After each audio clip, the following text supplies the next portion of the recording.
Muy bien, bienvenidos a todos y a todas a una nueva clase de Física 1, turno B. El tema de la clase de hoy es dinámica. Vamos a empezar con las leyes de Newton, enunciando las leyes de Newton y analizándolas un poco, hablando de sistemas inerciales y no inerciales. Y después vamos a hacer una aplicación de las leyes de Newton en algunos problemas. Vamos a hacer un par de la guía, que ya está coordinado con la práctica. Así que bueno, este es el tema de la clase de hoy, ¿está bien? Muy bien. Nosotros hasta ahora tuvimos una clase cinemática en las cuales básicamente nos dedicamos a definir y manipular aquellas magnitudes que intervienen en la descripción del movimiento, ¿está bien? O sea, básicamente los vectores posición, velocidad y aceleración y sus versiones en coordenadas cartesianas intrínsecas y polares, ¿no es cierto?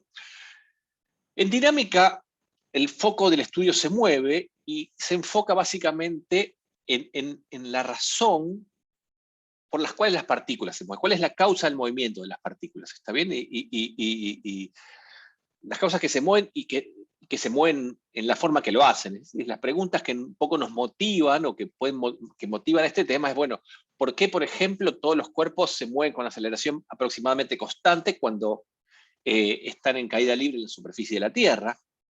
¿O por qué los planetas se mueven como se mueven alrededor del Sol y no de otra manera?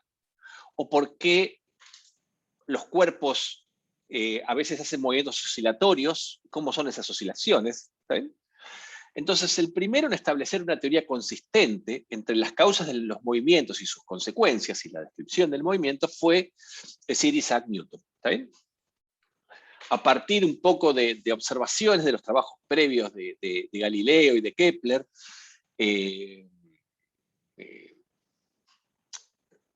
Isaac Newton lo que hace es desarrolla lo que se conoce como los principios de la mecánica, en un libro que es muy, muy famoso, que se llama El Principia, que de hecho hay una versión impresa en la biblioteca de la facultad para cuando podamos volver, se la recomiendo para que lo lean, y básicamente establece una teoría de los principios del movimiento basada justamente en tres principios o postulados, los que se conocen como las leyes de Newton. ¿Esto qué quiere decir? Que son principios o postulados, como cualquier teoría.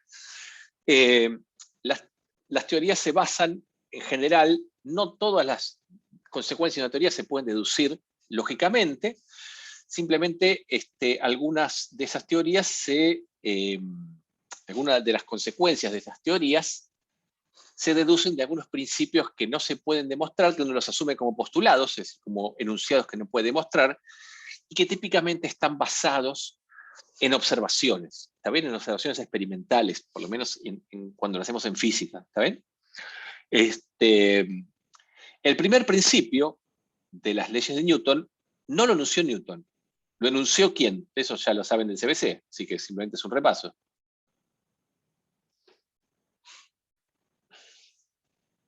No entraba en el parcial. ¿No entraba en el parcial? Bueno, ¿alguien sabe de la secundaria o de Galileo. Galileo? Galileo Galilei es el que enuncia el primer principio, que se conoce como la ley de inercia, ¿está bien? Y que básicamente lo podemos enunciar de la siguiente manera. Primero, digamos que definimos una partícula libre como una partícula que no está sometida a ninguna interacción con ningún otro cuerpo, ¿está bien? Que no interactúa con ningún otro cuerpo. Es una condición ideal, no necesariamente debe existir, pero sí la podemos enunciar de esa manera, ¿está bien? Entonces, el primer principio que enuncia Galileo, y es este que está aquí, dice que una partícula libre se mueve siempre con velocidad vectorial constante. Esto es que una partícula libre es una partícula que no está acelerada. Por lo tanto, si la velocidad es constante, ¿cómo va a ser el movimiento o no movimiento de esa partícula?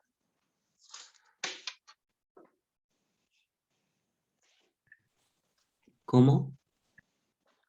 Si una partícula se mueve con velocidad constante, ¿qué tipo de movimiento estamos hablando? Esa es la pregunta. Un MRU. De un MRU, ¿está bien? Porque que la velocidad sea constante, quiere decir que es constante no solo en módulo, sino también en dirección y en sentido, ¿no es cierto? Entonces, una partícula que está libre de interacciones es una partícula que su movimiento más general, estoy conectando mi tableta Wacom, es un movimiento rectilíneo y uniforme, ¿está bien? Acá estamos. Entonces, como dice acá el apunte, el principio de inercia fue enunciado previamente por Galileo, ¿sí? Y básicamente, a ver, estoy queriendo activar el editor de cosas. Vamos. Ahí estamos. Básicamente lo hizo a partir de estudiar sistemáticamente el movimiento de los cuerpos, ¿está bien? O sea, hasta lo que observaba, o sea, un poco la creencia antes de Galileo era que las partículas para que se muevan había que hacerles alguna fuerza, había que hacerles alguna acción sobre eso para moverlas. Y él empezó a observar que dependiendo cómo sean las superficies en las cuales se desplazaba esa partícula, si estaban esas superficies más pulidas, las partículas se movían cada vez a más distancia. Las empujaba y la dejaba de empujar y la partícula se terminaba frenando, pero cuánto tardaba en frenarse o qué distancia recorría antes de frenarse dependía de las condiciones de pulido. Él asocia que esas, justamente, que entonces lo que está haciendo frenar la partícula no es la falta de una acción, sino que es una interacción entre lo que se estaba moviendo y la superficie sobre la cual se movía. Y entonces él imagina que si pudiera pulir perfectamente, si pudiera eliminar completamente el rozamiento, cuando dejara de empujar la partícula se seguiría moviendo con velocidad constante. ¿Está bien? Un poco esa es la primera observación de Galileo que toma Newton. ¿Está bien? Entonces, lo primero que nos preguntamos es, recordemos por dónde empezamos la primera clase. La primera clase empezamos diciendo que si algo se mueve, es porque se mueve respecto de un sistema de referencia, ¿no es cierto? Entonces, algo que está en reposo o algo que se mueve con respecto a quién. Bueno, en este caso, si algo está a velocidad constante, tiene que estar a velocidad constante respecto de un observador particular. Ese observador particular es un observador que no está sujeto a ninguna interacción. ¿Está bien? Es un sujeto que no está, en un sistema que no está acelerado, y se lo denomina observador inercial. Y el sistema de referencia en el cual un observador inercial observa que un objeto se mueve a velocidad constante o está en reposo es lo que vamos a llamar un sistema de referencia inercial. ¿Está bien? Entonces vamos a hablar de sistemas de referencia inerciales como aquellos sistemas de referencia que estén libres de cualquier interacción. ¿Está bien? ¿Se entiende la idea? Sí. Sí. Muy bien. Entonces, De nuevo, ¿puede ser? sí. Nosotros decimos acá, es una partícula libre, una partícula, recordemos que dijimos que una partícula libre es una partícula que no está sometida a ninguna interacción, se mueve siempre a velocidad constante, ¿está bien? Es decir, que una partícula libre hace un movimiento que es un movimiento rectilíneo uniforme, en particular el reposo uno lo puede pensar como un caso particular de MRU con velocidad igual a cero. Es decir, que una partícula que no está sometida a ninguna interacción es una partícula que o está en reposo o se mueve con velocidad constante. Ese es el primer principio de las leyes de Newton, que es el que formula Galileo. ¿Está bien? Entonces, la consideración que hacemos acá es, bueno, pero si algo está en reposo o se mueve, ¿está en reposo o se mueve respecto de quién?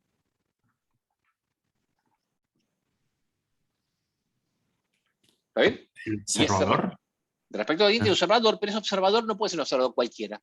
Tiene que ser un observador inercial. ¿Está bien? Es decir, este principio vale si el observador que está describiendo el movimiento es un observador inercial, es decir, un observador que está en un sistema de referencia que no está sujeto a ninguna interacción. A ese observador y a su sistema de referencia, a ese observador lo llamamos observador inercial, y a ese sistema de referencia lo vamos a llamar sistema de referencia inercial. En un rato vamos a ahondar un poco en este concepto. ¿Sí?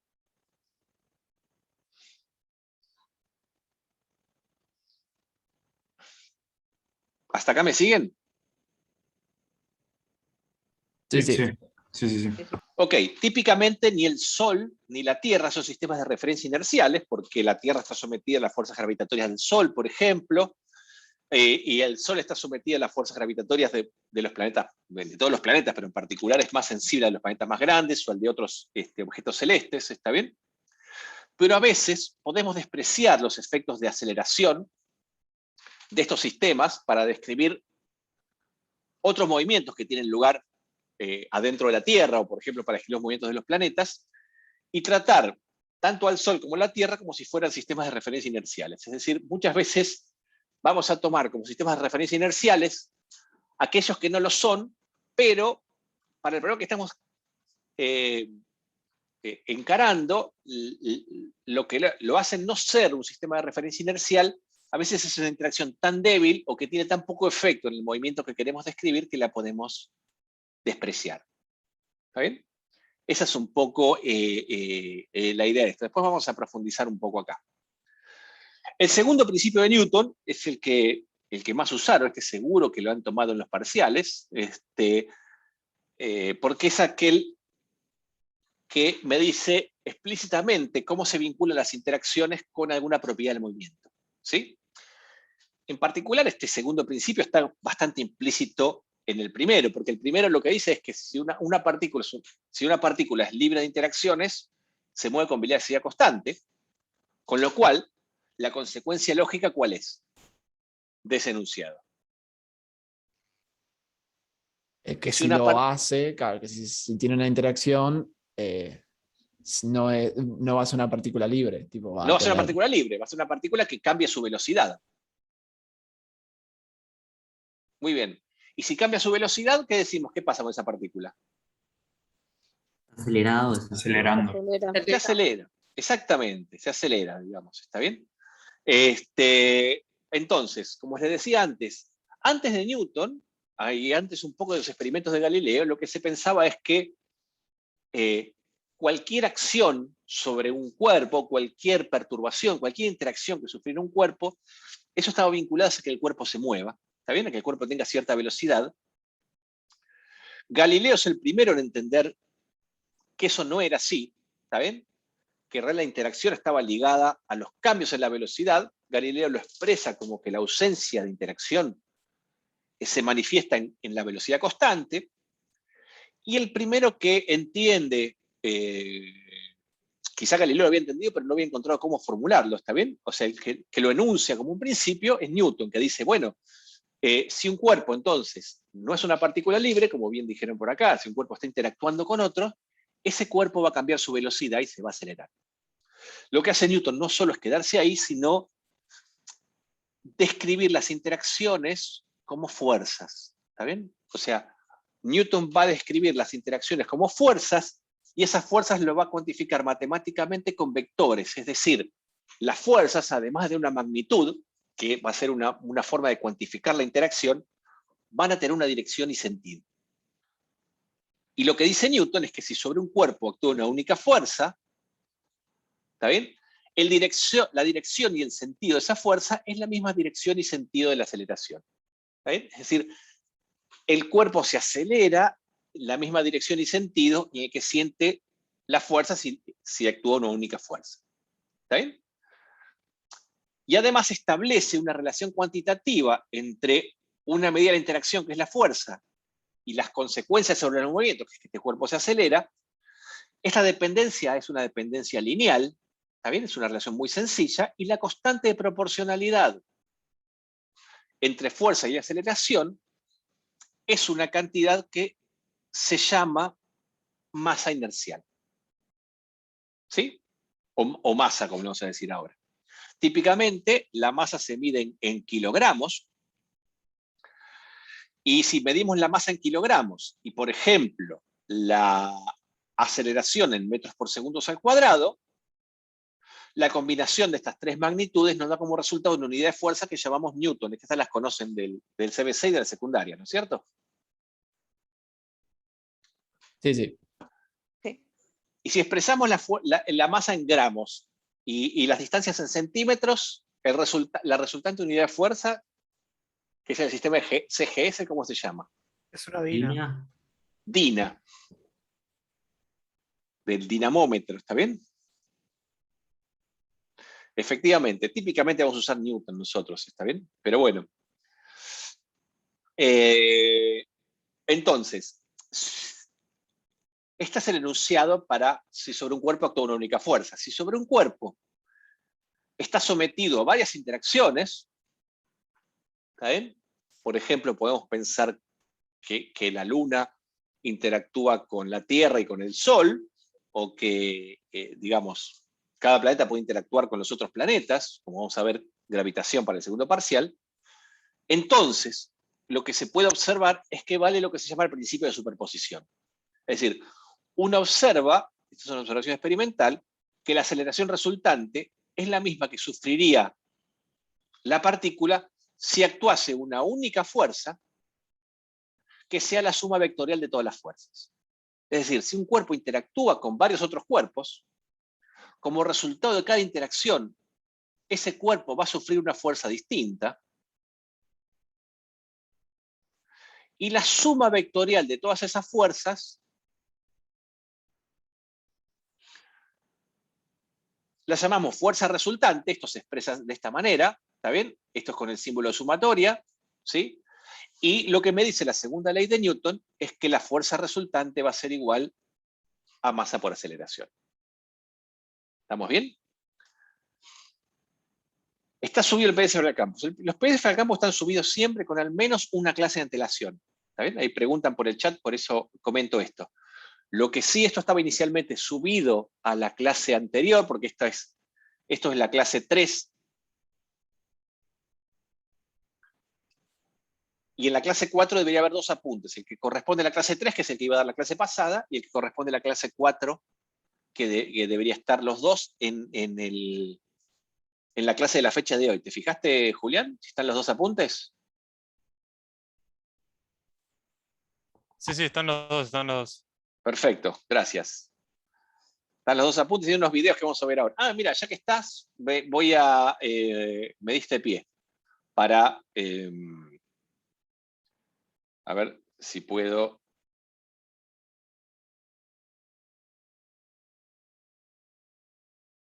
ver esto. Vamos a ver esto.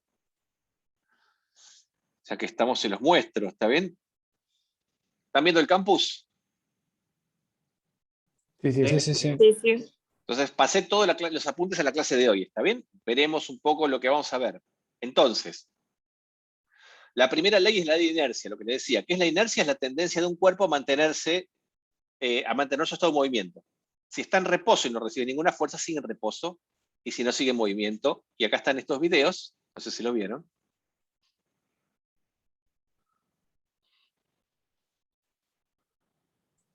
Sí, al menos yo los vi, sí.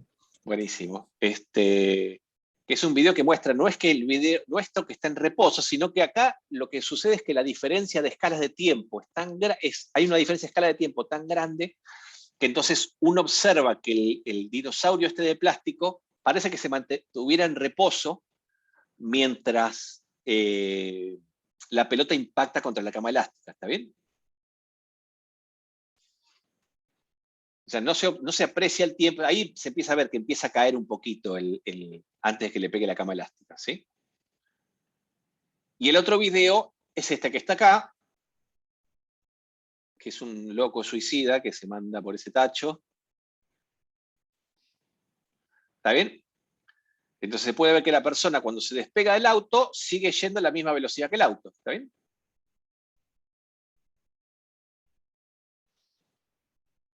Sí, totalmente. Hay un montón de videos de esto. Yo puse estos 2 un poco para que los tengan. No intento tocar. Yo lo que pensaba es que en este segundo video, esa especie de cilindro, espero que no sea digo, si fuera de chapa y le errás, te corta como si fueras un rabanito. Es que encima parece de chapa.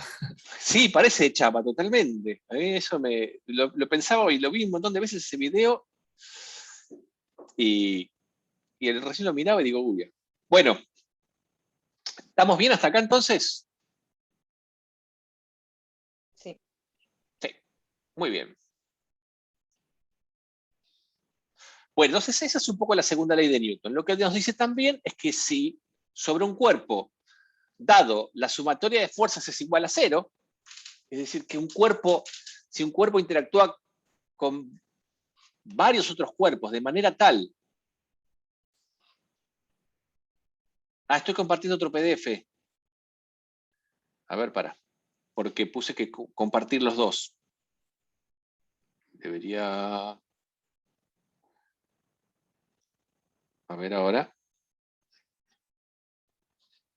¿Ahora están viendo este?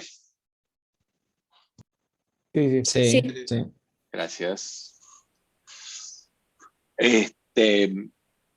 Entonces, si sobre un cuerpo la sumatoria de fuerzas es igual a 0, es decir, se interactúa con varios otros cuerpos, pero la suma de esas interacciones se compensa entre sí, decimos que ese cuerpo está en equilibrio. Y cuando un cuerpo está en equilibrio, su aceleración, ¿cuánto vale? Constante, Cero. 0. 0, no es constante. Si un cuerpo está en equilibrio, la aceleración vale 0. ¿Qué cosa es constante? La velocidad. La velocidad. La velocidad. ¿Se puede mover entonces un cuerpo en equilibrio? ¿Puede estar en movimiento? Sí, con velocidad Sí. constante. Exactamente. ¿Está bien? El MRU es, digamos, un movimiento a velocidad constante. ¿Está bien? Y digamos, si un cuerpo está en equilibrio, se va a mover con MRU. O va a estar en reposo, depende del sistema de referencia. ¿Estamos bien? ¿La sumatoria de fuerza y la sumatoria de momento fuerza sería lo mismo? La sumatoria de fuerzas y la sumatoria de ¿qué? De momento fuerza. ¿Qué sería momento fuerza, Agustín? No, nada, estimo que es lo mismo entonces. Bueno, ya está. No. A ver, yo hasta ahora no definí nada. Vamos a definir más adelante, después del primer parcial, las primeras clases son de teoremas de conservación, vamos a definir el momento de una fuerza, que es lo que se llama el torque de una fuerza. También vamos a definir momento como impulso lineal, es decir, vamos a después a dar unas definiciones que tienen esas palabras, pero todavía no están en juego acá, no van a estar en juego para el primer parcial, ¿está bien? Ok, gracias. De nada. Entonces, ¿qué es una fuerza? Una fuerza, de alguna manera, es un elemento matemático que nos cuantifica la influencia externa que provoca cualquier otro cuerpo y que hace que el que estamos observando se acelere respecto de un sistema inercial. ¿Está bien? La relación entre fuerza y aceleración, como dijimos antes, viene mediada por una propiedad intrínseca de los cuerpos, que es lo que llamamos masa inercial, que básicamente es una medida de la cantidad de materia que tiene un cuerpo, pero fundamentalmente es una medida de la resistencia que tiene un cuerpo a cambiar de velocidad. ¿Está bien? O sea, lo que nos dice la definición misma de esa masa es que cuanto más masivo es un cuerpo, más fuerza nos va a costar hacer que ese cuerpo cambie de velocidad. Típicamente uno puede medir las masas de distintos cuerpos tomando un cuerpo como referencia, ¿está bien? Es un poco acá, digamos, si yo sobre un cuerpo hago una fuerza y ese cuerpo tiene una aceleración, si yo agarro otro cuerpo y le hago la misma fuerza y ese cuerpo tiene la mitad de la aceleración, voy a decir que este segundo cuerpo, dado que para la misma interacción su aceleración es la mitad, ese cuerpo va a tener el doble de masa. ¿Está bien? El doble de masa que el primero. Es decir, que uno puede, dado un cuerpo, puede definir la masa de cualquier cuerpo en referencia a la masa de un único cuerpo.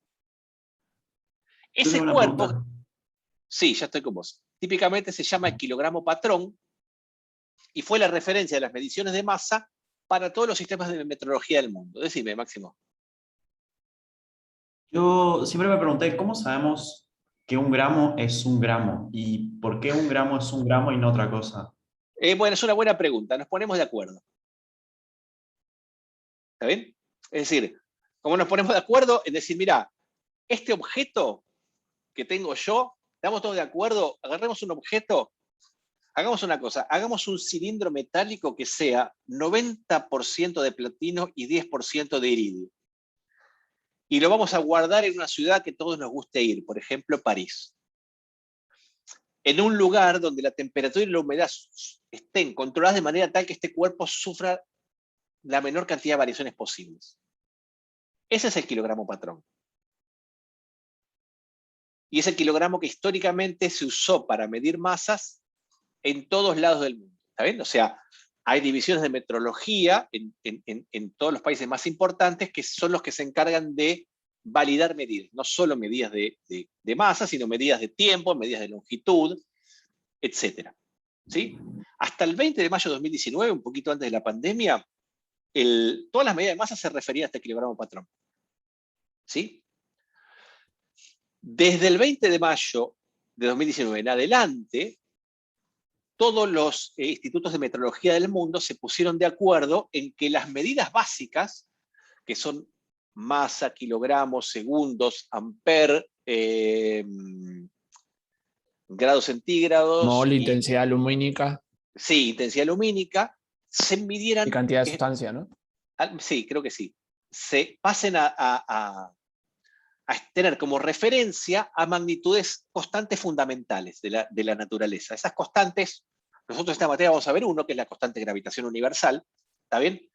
A lo largo de la carrera van a ver otras, como por ejemplo la constante de Planck, ¿sí? Que es una constante que aparece cuando se describe la radiación de un cuerpo negro y después tiene un papel fundamental en el desarrollo de la teoría cuántica, ¿está bien? Y básicamente se diseñan protocolos de medida para que cada medida de referencia se pueda referir, valga la redundancia, a una constante o a más constantes universales. ¿Está bien? O sea, desde el 2019 cambia eso. Acá en Argentina hay un grupo de metrología que está en el INTI, que se encarga un poco de validar y respaldar todas las medidas en forma legal. ¿Sí? Entiendo. Muy bien. Así que básicamente esa es un poco la historia. Entonces, si uno tiene un metro patrón, y entonces un metro patrón le hace una fuerza que la puede de alguna manera medir, tiene una fuerza calibrada, ¿sí? Uno mide la aceleración y después, si aplica la misma fuerza a distintos cuerpos, midiendo la aceleración relativa de los otros cuerpos respecto al metro patrón, puede siempre sacar la masa referida. Dije metro patrón, debería decir kilogramo patrón, al kilogramo patrón. Y de esa manera puede estimar las masas de todos los cuerpos a partir de una.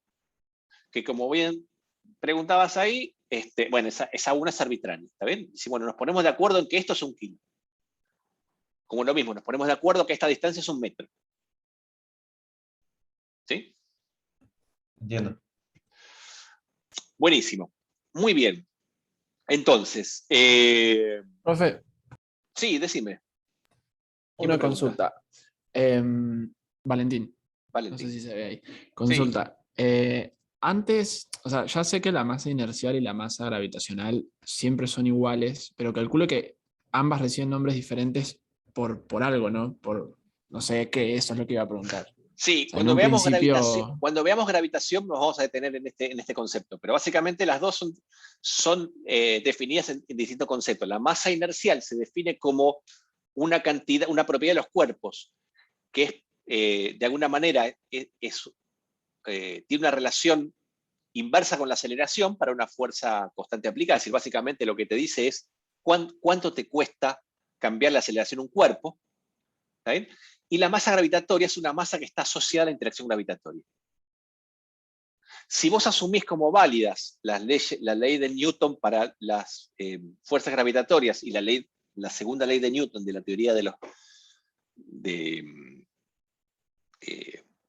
que estamos viendo acá, de los principios del movimiento, entonces se puede demostrar que ambas masas deberían ser proporcionales. ¿Sí? Dada que son proporcionales, la relación de proporcionalidad más sencilla que uno adopta es la unidad, que sean iguales. ¿Sí? Pero básicamente Claro, se define en distintos conceptos. ¿Sí? Genial. Listo, gracias. Buenísimo.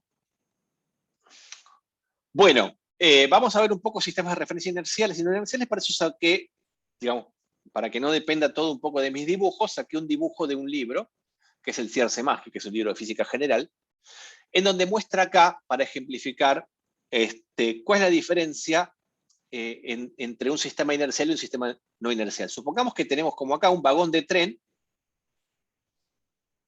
como este que está acá, ¿sí? En el cual hay una persona con unos patines, ¿sí? Esos patines ejemplifican que no hay rozamiento entre esa persona y el piso, y que inicialmente la velocidad del vagón irá a la persona es 0, ¿sí? Y en un momento ese vagón arranca, tiene una aceleración hacia la derecha, de manera que el vagón empieza a incrementar la velocidad hacia la derecha. ¿Ven?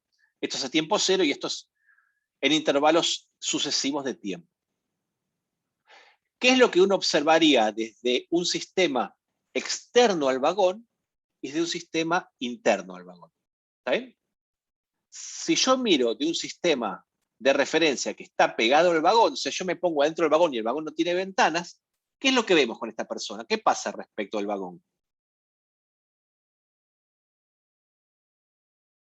Se desplaza en contra de la velocidad del vagón. Se desplaza en contra de la velocidad del vagón. De hecho, vamos a ver que se acelera, porque a medida que va pasando el tiempo, se va moviendo cada vez más fuerte, cada vez más rápido.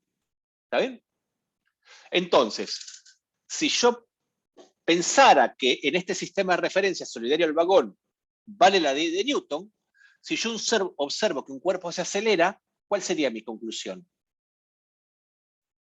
Que hay una fuerza, ¿no? Que le está Que hay una haciendo eso. fuerza, que debería haber una fuerza, pero cuando uno mira las interacciones de este tipo se da cuenta que no hay nada con lo que está interactuando que lo pueda acelerar hacia la izquierda. ¿Está bien? Entonces, desde el interior del vagón, esta persona roja siente una aceleración que no se corresponde con ninguna fuerza. ¿Está bien? Sin embargo, cuando uno se pone un sistema externo, ve lo que está pasando. ¿Qué pasa con esta persona? Está quedando quieta. Se está quedando quieta, está siempre en el mismo lugar. Lo que se está acelerando es el vagón. ¿Está bien? Claro, como Ahora, el dinosaurio y la cama elástica, ¿no? como el dinosaurio y la cama elástica, claro. Entonces, ¿qué observa acá uno? Ahora, si yo lo miro desde afuera, yo diría, bueno, este tipo está en reposo, con lo cual no tiene ninguna aceleración. Y no tiene ninguna aceleración porque no tiene ninguna interacción. O sea, desde afuera, mirado del sistema fijo a las vías, la segunda ley de Newton vale perfectamente, pero si yo me paro en el sistema de referencia solidario al vagón, la ley de Newton no vale, porque tengo una persona que se está acelerando, pero que no siente ninguna fuerza. ¿Está? Entonces ahí tendríamos una inconsistencia. Entonces, esa inconsistencia sale porque el sistema de referencia que estamos eligiendo, si elegimos el sistema de referencia fijo al vagón, ese es un sistema de referencia que es un sistema de referencia que está acelerado. ¿Sí? Por lo tanto, no es un sistema de referencia inercial, es un sistema de referencia no inercial. Y las leyes de Newton, los 3 principios de Newton, valen solamente en sistemas de referencia inerciales. Es decir, en sistemas que estén libres de interacciones o que estén en reposo o que se muevan a velocidad constante respecto a un sistema en reposo. ¿Se entiende la idea? ¿Acá la Esta era velocidad la- no sería constante? ¿Cómo, Agustín? Perdóname. La velocidad no sería constante porque va a llegar hasta el final de vagón a una velocidad constante. No, no va a llegar hasta la velocidad, va a estar a una velocidad constante. ¿Por qué? De hecho, se está acelerando parte del reposo y a medida que se va acelerando cada vez más hacia atrás. Claro, hasta que llega el fin del vagón y ahí no Y se vuelve pega a- con el... Claro. Y se pega contra el vagón. Por eso, ahí no se vuelve un sistema inercial. No, porque si el sistema no es inercial, porque si el vagón se sigue acelerando, ¿está bien? Ahí, Sí. digamos, a ver, lo que sí pasa es que, mirados de afuera, en el momento que le pega a la pared de atrás, esa persona se empieza a acelerar con una fuerza que le hace el vagón. Ok, ok. ¿Está bien? Que si no estuviera en la pared del vagón, el tipo se quedaría en ese lugar. Sí. Entonces, desde el sistema externo, el sistema solidario de las vías, el movimiento de esa persona lo puedo entender perfectamente en términos de las interacciones usando la segunda ley de Newton. Pero si lo miras de afuera, si lo miras de adentro, no. Exactamente. El sistema de referencia solidario del vagón es un sistema de referencia que no me sirve para describir las leyes de Newton. Sí. Profe, ¿a eso se le llamaba la relatividad de Galileo, puede ser? ¿O estoy Esa es la relatividad de Galileo, sí, sí, después lo vamos a ver ahora cuando veamos en unas clases sistemas no inerciales. Buenísimo, gracias. ¿Está bien? ¿Estamos bien hasta acá? Y estos son otros 3 dibujos en el cual se observa lo mismo en el caso de que el vagón venga a velocidad constante y frene, como está acá, ¿está bien? Que también es otro tipo de movimiento acelerado, o en el cual el tren esté doblando. Acuérdense que si la trayectoria de algo no es rectilínea, podemos decir con seguridad que es un tipo de movimiento ¿cómo? Acelerado, porque cambia Acelerado. por la dirección. Exactamente. Entonces, si es un sistema acelerado, no es un sistema de referencia inercial. ¿Okay?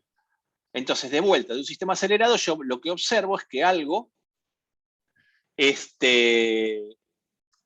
se acelera sin ninguna interacción visible. Entonces, de un sistema acelerado, yo no puedo usar las leyes de Newton tal como están formuladas. ¿Está bien?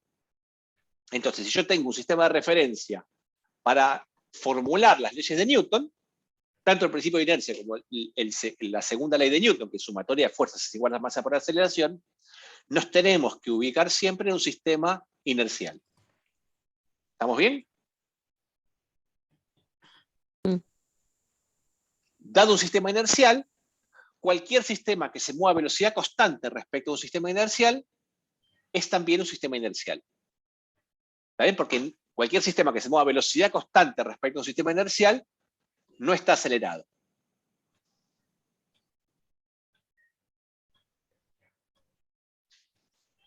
¿Estamos? Sí. Muy bien. El tercer principio, o la tercera ley de Newton, es lo que muchos conocen como Par acción-reacción. el par de acción-reacción, o lo que sería más adecuado decir los pares de interacción. ¿Está bien? Lo que dice básicamente la tercera ley de Newton es que no hay cuerpos que hacen fuerza y cuerpos que reciben fuerza, sino que los cuerpos interactúan de a pares y como resultado de la interacción, esa interacción se manifiesta como 2 fuerzas que son iguales y opuestas en los 2 cuerpos que están interactuando. Es decir, si lo que dice el tercer principio de Newton es que si la Luna, por ejemplo, está, siente o está sometida a la interacción de la Tierra, en realidad lo que tenemos es una interacción del sistema Tierra-Luna. ¿Sí? O sea, los 2 cuerpos están interactuando y esa interacción se manifiesta en las causas en forma simétrica. Es decir, que la fuerza que le hace la Tierra a la Luna es la misma que le hace la Luna a la Tierra. Y esas fuerzas son iguales y opuestas. Ese es el tercer principio de la teoría de Newton. Es decir, que si yo tengo 2 cuerpos que están interactuando, ¿sí? Como resultado de la misma interacción, si el cuerpo 2 le hace una fuerza al cuerpo 1, el cuerpo 1 le hace una fuerza al cuerpo 2 igual y de sentido opuesto. Es decir, ponemos que F1,2 es igual a F2,1 a menos de un signo. ¿Sí? Es decir, son fuerzas que tienen la misma dirección, sentido opuesto y el mismo módulo. Pero están aplicadas en distintos cuerpos. ¿Está bien? Los pares de interacción están siempre aplicados en cuerpos distintos. ¿Sí? Ahora, si las interacciones son iguales, las aceleraciones que reciben la manifestación de esa interacción, las aceleraciones, ¿son las mismas en cada cuerpo? Va a depender, ¿no? De acuerdo a la segunda ley de Lo que Newton. es lo eso mismo no es la fuerza. De acuerdo a la Pero masa. como la masa es una Claro. variable. Como la masa es una variable importante, la segunda ley de Newton me dice que la aceleración que va a sentir el cuerpo 1 en realidad va a ser la fuerza dividido la masa del cuerpo 1. ¿Sí? Y la segunda ley de Newton me dice también que la aceleración del cuerpo 2 en ese caso va a ser la fuerza que, si viene de la misma interacción, va a ser la misma, dividido la masa del cuerpo 2. Si yo observo que las aceleraciones son iguales, entonces es porque las masas son iguales, o viceversa. Si yo observo que una aceleración es 100 veces más chica que la otra, por ejemplo, la aceleración del cuerpo 1 es 100 veces más chica que la otra, es porque la masa del cuerpo 1 es 100 veces más grande que la masa del cuerpo 2. Son inversamente proporcionales. Son inversamente proporcionales. Es decir, los cuerpos más masivos son los que a la misma interacción sufren menos aceleración. Por eso, cuando interactúan dos cuerpos celestes por interacción gravitatoria, el que uno ve que el que parece quieto es el cuerpo más masivo, ¿sabes? Porque es el que tiene menos aceleración.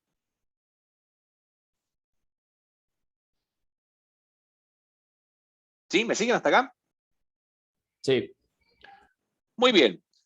El concepto de fuerza que introdujo Newton es la manera en que Newton lo introduce para cuantificar la interacción entre los objetos, y que si bien a veces puede ser que las fuerzas son por contacto, en realidad, aunque uno llame fuerzas de contacto, en realidad nunca las fuerzas se ejercen siempre a distancia. ¿Saben? Lo que nos parece que a veces dos cosas se están tocando, en realidad es porque si uno las pudiera mirar con un microscopio muy de cerca, observa que en realidad se están repeliendo, pero a una distancia que no podemos resolver. ¿Saben? O sea, las fuerzas siempre son a distancia. Entonces, la pregunta que vale es, si las fuerzas son a distancia, ¿un cuerpo siente, cuando siente la presencia de otro cuerpo, la siente de manera instantánea? ¿O hay alguna velocidad a la que viaja la interacción? La velocidad de la luz. Bueno, ahora sabemos que las interacciones viajan a la velocidad de la luz, y en lo que es en el modelo estándar, el modelo que describe las interacciones electromagnéticas o la fuerza débil o la fuerza fuerte, en general se describe que las fuerzas están mediadas por el movimiento de partículas sin masa, que son las que están asociadas a interacciones. ¿Sí?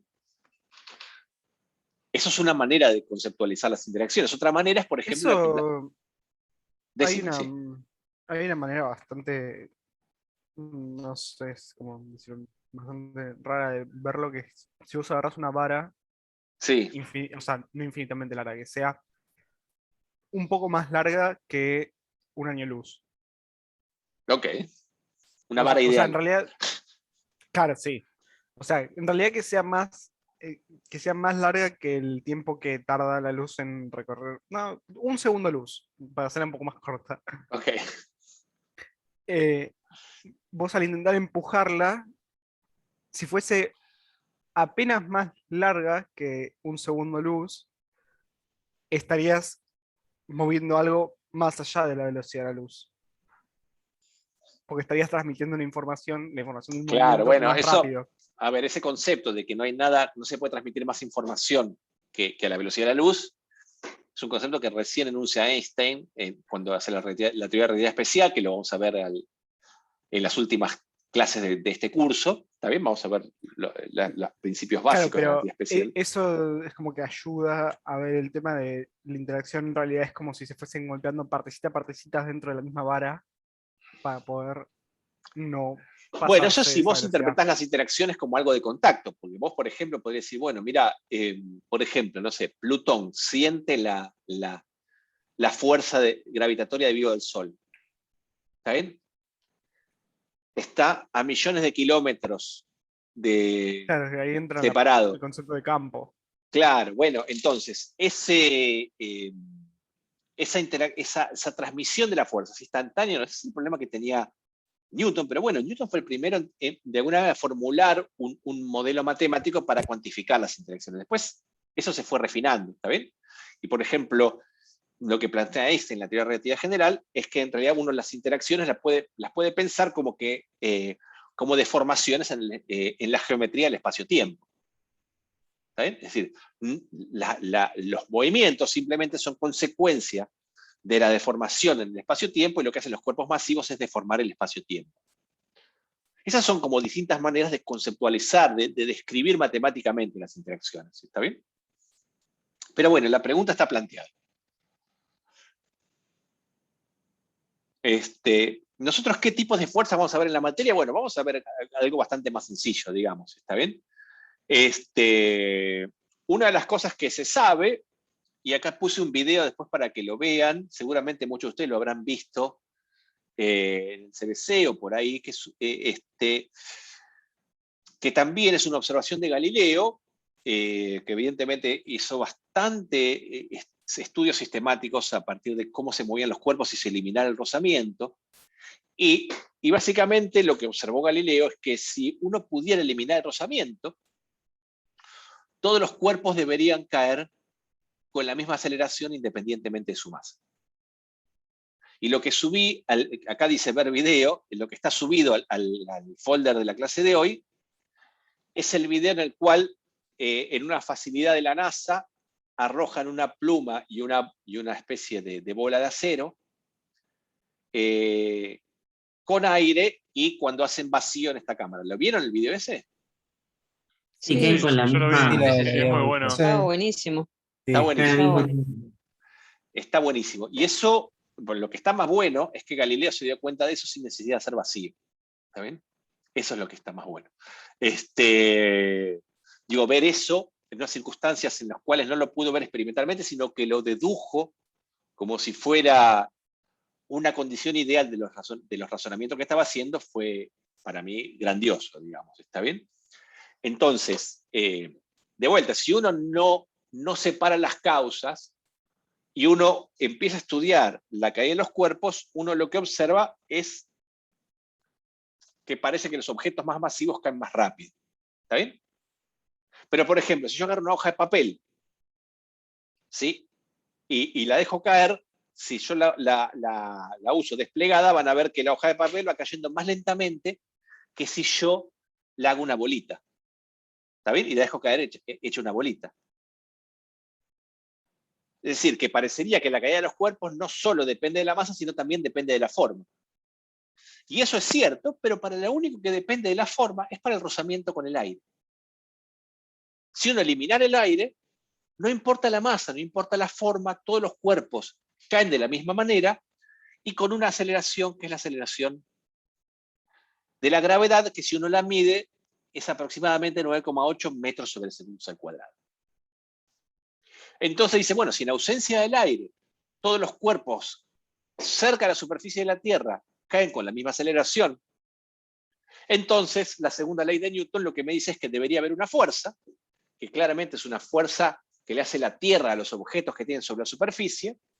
A esa fuerza la llamamos la fuerza peso, como ya aprendieron en el CBC, que es una medida de la atracción gravitatoria que sienten los cuerpos y lo podemos escribir como la masa inercial por la aceleración gravitatoria. ¿Sí? Entonces, la fuerza peso es una fuerza que va a estar metida en todos, básicamente en todos los problemas que vamos a ver. Después tenemos lo que llamamos la fuerza de contacto. Cada vez que ponemos dos cuerpos sólidos en contacto, esos cuerpos, digamos, yo por ejemplo pongo el vasito arriba de la mesa, no sé si lo están viendo, ¿no? Así. Está fuera de foco, ¿no? Así, este cuerpo no se cae, no atraviesa la mesa porque hay algo en la estructura molecular del cuerpo y de la mesa y del vaso que hace que estos dos cuerpos sólidos no pasen uno a través del otro, ¿está bien? Esa fuerza de contacto es una fuerza que llamamos normal, en el sentido que es perpendicular a la superficie, y básicamente es una fuerza que tiene que ver con la repulsión electrostática de las capas cristalinas de los cuerpos sólidos. ¿Sí? Entonces, típicamente, si yo tengo acá, y esto lo habrán hecho también en el CBC, dos cuerpos que están en contacto, como fruto del contacto a esta superficie, podemos decir que la interacción de contacto entre las superficies se manifiesta como dos fuerzas. Una fuerza de contacto que le hace el cuerpo 2 al cuerpo 1, que llamamos N1,2, y otra fuerza de contacto que llamamos N2,1, que es la que le hace el 1 al 2. ¿Sí? Estos pares son dos pares que provienen de la misma interacción, que es el contacto entre las superficies. Bueno, iba a escribir contacto, pero cada vez que quiero escribir una T, se me complica la vida. ¿Sí? Entonces, estas manifestaciones vienen por el contacto entre, son fuerzas que vienen del contacto de las superficies y son fuerzas de naturaleza básicamente electrostática. ¿Sí? La conocen esta fuerza, no le estoy presentando nada demasiado nuevo, ¿no es cierto? Sí, sí. Sí, sí. Y después tenemos otra fuerza que aparece, que es cuando típicamente tiramos con una soga, las sogas pueden tirar de los objetos, pero no empujar, ¿sí? Las fuerzas que hacen la soga típicamente las llamamos la tensión de la soga, ¿está bien? Con eso vamos a dejar de compartir este primer apunte y vamos a pasar al segundo apunte de la clase. ¿Sí? Que es qué pasa cuando tenemos dos cuerpos vinculados con una soga, y vamos a ver lo que se conoce como la aproximación de soga ideal. Acá vamos a hacer algo parecido a lo que vio en CDC, pero inmediatamente vamos a ir tomando rumbos nuevos. ¿Está bien? Entonces, supongamos que tenemos dos cuerpos, uno de masa M2. Deme un segundo, que me preparo acá, que tengo que habilitar la edición en el apunte este. ¿Sí? Supongamos que tenemos dos cuerpos, un cuerpo de masa M2, otro cuerpo de masa M1, sobre el primero aplicamos una fuerza F, suponemos que despreciamos el rozamiento entre ambos cuerpos y el piso, y ambos cuerpos están unidos por una soga de masa M sub S, que vamos a suponer despreciado. ¿Estamos bien hasta acá? Sí. Entonces, ¿cuál es la forma que tenemos de plantear la dinámica de uno o de más cuerpos? Es haciendo lo que llamamos, esto voy un poco más rápido porque entiendo que ya lo vieron en el CBC, es haciendo lo que llamamos un diagrama de cuerpo libre, ¿está bien? Esto estamos todos en la misma página acá, ¿no? Sí, sí. Hacer un Sí. diagrama de cuerpo libre es poner los cuerpos, pensarlos como si estuvieran por separado y identificar todas las fuerzas que provienen de la interacción de este cuerpo con lo que uno observa que tiene alrededor. ¿Está bien? Entonces dice, bueno, si este problema está planteado en la superficie de la Tierra, este problema va a tener una fuerza peso, que va a ser M2G. Si está apoyado en el piso le va a hacer una fuerza de contacto, que le voy a llamar N2, ¿sí? Y si esta soga tira de este cuerpo, vamos a decir que esta soga es una tensión T2. ¿Está bien? Ahora, si la soga le hace una fuerza al cuerpo de tensión T2, el cuerpo le hace una fuerza a la soga igual y de sentido opuesto, entonces esta T2 y esta T2 son fuerzas que provienen de la misma interacción de acuerdo a la tercera ley de Newton. ¿Sí? Sí. Para Sí, el sí. cuerpo 1 tengo la misma, digamos, tengo la fuerza de contacto con el suelo, que es N1, la fuerza peso, esta fuerza F, que es la que le estamos haciendo para hacerlo mover todo el conjunto para la derecha, y este cuerpo que tira de la soga con una tensión T1, y a su vez la soga es una fuerza igual y de sentido opuesto, que también llamamos T1. Esto es lo que llamamos el diagrama de cuerpo libre. ¿Sí? Si yo a partir del diagrama de cuerpo libre quiero escribir las ecuaciones de Newton, ¿qué tendría que haber hecho acá? Que lo hice implícitamente, pero no lo dibujé. Mal para mí. Mal Valenzuela. Los ejes. Poner un sistema de referencia. Claro. ¿Está bien? Un sistema de referencia, que en este caso va a ser un sistema de referencia inercial, fijo al suelo, y que va a ser un sistema de referencia cuyo eje Y sea así vertical,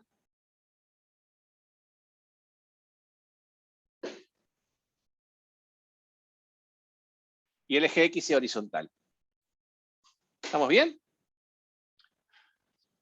Entonces, lo que hacemos una vez que tenemos un conjunto de, digamos, para cada cuerpo, planteamos la segunda ley de Newton. La segunda ley de Newton es una ecuación vectorial que me dice que la sumatoria de fuerzas es igual a masa por aceleración. ¿Está bien? Y si yo esta ecuación vectorial la escribo en coordenadas cartesianas, voy a tener una ecuación para cada coordenada cartesiana, es decir, sumatoria de fuerzas en X igual a masa por la componente X de la aceleración, y la suma de las componentes Y de la fuerza va a ser igual a masa por la componente Y de la aceleración. ¿Está bien? Para el caso del cuerpo 1, las fuerzas que tengo son en la dirección del eje Y, la normal positiva, el peso negativo, y como no tengo ninguna aceleración en Y, pongo que acá la aceleración en la componente Y de aceleración es 0. ¿Sí? Mientras que en X, para el cuerpo 2, tengo una única fuerza, que es la tensión T2. Y esta tensión va a ser igual a la masa 2 por la aceleración del cuerpo 2. ¿Están de acuerdo hasta acá? Sí. Aceleré un poco, pero porque no los quiero aburrir. Si estoy yendo muy rápido, me avisan, ¿sí? ¿Me van siguiendo hasta acá? Va bien, sí. Sí. profesor. Buenísimo. Entonces, lo mismo con el cuerpo 1. Tengo N1 menos mg igual a 0 en el eje Y, y las dos fuerzas que tengo en X son F en sentido positivo y T1 en sentido negativo. Y esto va a ser igual en principio a la masa del cuerpo 1 por la aceleración del cuerpo 1. ¿Sí? Si miro la soga, tenemos dos fuerzas en las direcciones en sentido positivo, la T1 y en sentido negativo T2 en X. La diferencia entre estas tensiones tiene que ser igual a la masa de la soga por la aceleración de la soga. Y acá es donde nos detenemos y decimos, mira, esta soga nosotros la vamos a decir que es una soga ideal, es una aproximación razonable lo que vamos a hacer. ¿Cuál es la aproximación razonable? Primero vamos a suponer que la masa es despreciable. ¿Esto qué quiere decir? Y que típicamente este cuerpo que usamos para vincular ambos cuerpos tiene una masa que es mucho más chiquita que la masa de los otros cuerpos. Es decir, suponer que la masa de la soga es 0, quiere decir que la masa de la soga es mucho más chica que la masa del cuerpo 1 y la masa del cuerpo 2. Si encontramos una situación donde eso no podemos hacer esa asunción, entonces no podemos considerar la masa de la soga despreciable. Pero que sea despreciable quiere decir que esa cantidad es mucho más chica que otras cantidades, que las otras masas que me dominan el problema. ¿Está bien? Entonces, si yo asumo que la masa de la soga es despreciable, es decir, que yo la puedo aproximar por 0, entonces la consecuencia inmediata, ¿cuál es? Que T1 y T2 son iguales. Exactamente, que la fuerza que hace la soga a ambos extremos son iguales. O sea, si la masa de la soga es despreciable, podemos decir que la soga simplemente es una transmisora de fuerza del cuerpo 1 al cuerpo 2, hace la misma fuerza tensión en ambos lados, en ambos extremos. ¿Está bien? Y eso es una consecuencia de que la masa sea despreciable. Y la otra aproximación que vamos a hacer es que la soga es inextensible. Eso quiere decir que no se comporta como un elástico, que es más o menos rígida. No es una mala aproximación también, ¿está bien? O sea, siempre que la cuerda está estirada, suponer que la soga es inextensible, matemáticamente se traduce en que todos los cuerpos de las sogas deberían tener la misma velocidad. ¿Sí? Suponer que la soga es inextensible es pensar que la longitud es la misma, que yo la puedo poner en términos de las posiciones de los extremos, y las posiciones de los extremos de la soga coinciden con las posiciones de los cuerpos 1 y 2. Es decir, esta longitud L la puedo escribir como x2 menos x1, decir que la soga es inextensible es decir que la longitud de la soga es constante. Es decir, que a lo largo del tiempo se va a mantener constante. Y esto lo que llamamos es una condición de vínculo, es decir, es una ecuación que me aparece que de alguna manera me establece un vínculo entre los dos cuerpos que estamos considerando. Profe, Sí. en el problema, ¿es lo mismo que sea algo inextensible o que sea extensible hasta cierto punto? O sea, ponle que yo tengo una soga que se puede extender 2 centímetros nomás. Si se extendiera 2 centímetros, entonces lo que puede pasar es que cuando vos haces una fuerza sobre el primer cuerpo, ¿está bien? El primer cuerpo se empieza a mover, se acelera, y el segundo cuerpo no se entera porque se está estirando la soga. Eso es algo que se podría plantear, pero que haría mucho más difícil el problema. A esta altura, innecesariamente. Voy a preguntar, un ejemplo de soga ideal puede ser las sogas que se usan para sostener los barcos, porque son como... La masa de esas sogas es como muy despreciable con respecto a los barcos. Por ejemplo, son sogas, exactamente, cualquier soga que no sea muy elástica, que uno lo use para vincular dos cuerpos medianamente pesados, la puede aproximar como una soga ideal. Exactamente. ¿Está bien?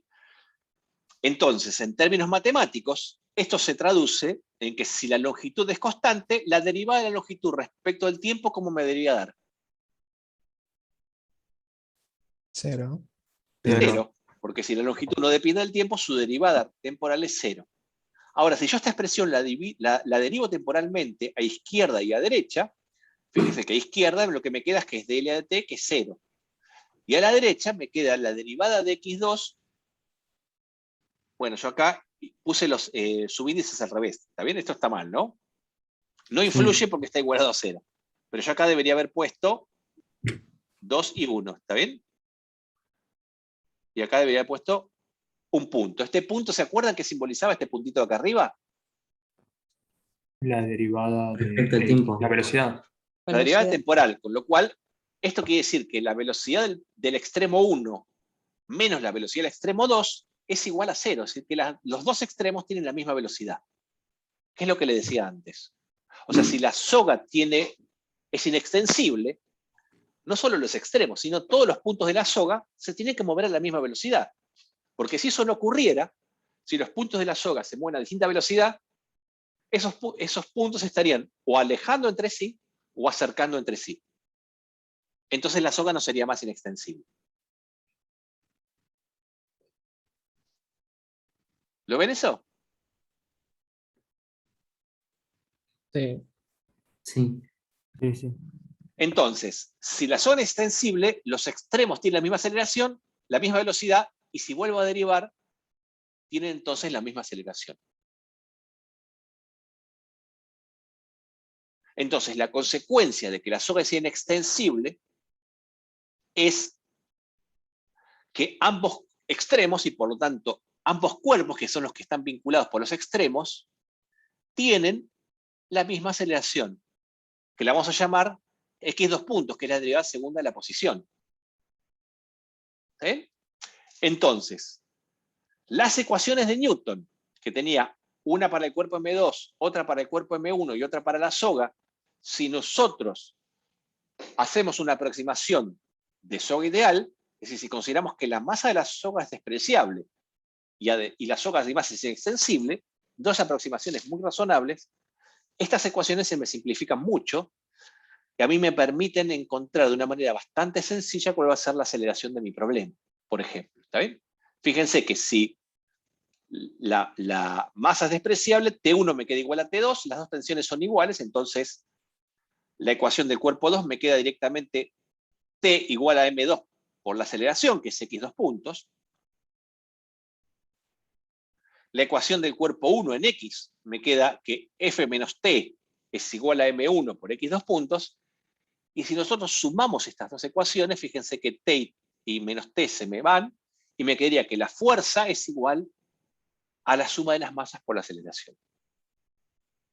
Es decir, que si la soga tiene masa despreciable y es inextensible, estos dos cuerpos se aceleran como si yo tuviera un único cuerpo cuya masa fuera la suma de las masas.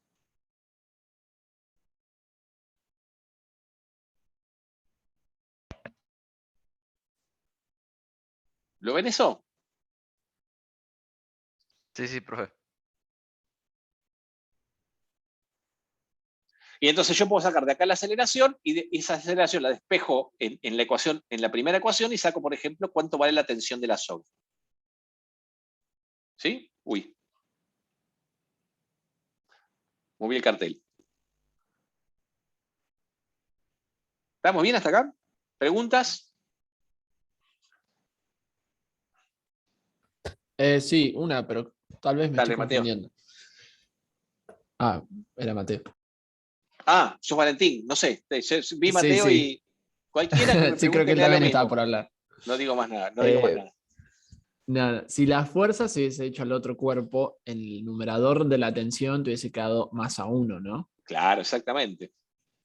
O sea que dependiendo dónde apliquemos la fuerza, la tensión va a ser diferente. Bueno, dependiendo cómo son las masas relativas, básicamente, lo que te está diciendo. Sí, Claro, dependiendo de esa relación entre M1 y M2. claro, exactamente. Si vos fijate Bien. que si M2 vale 0, la tensión ¿cuánto vale?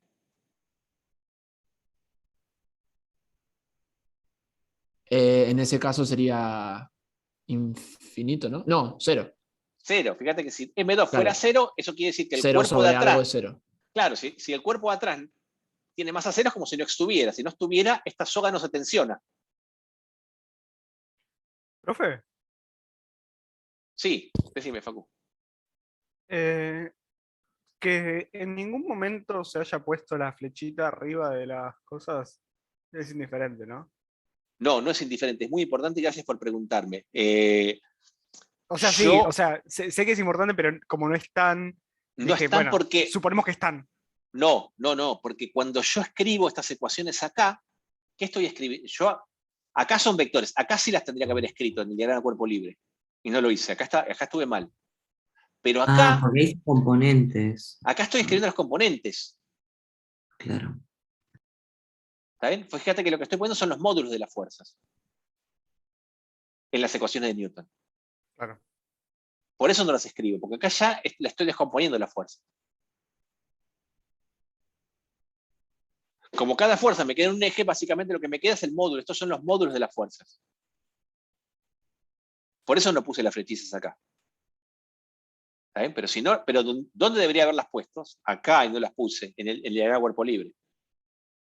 ¿Está bien? Así que gracias por corregirme eso, estuvo muy bien.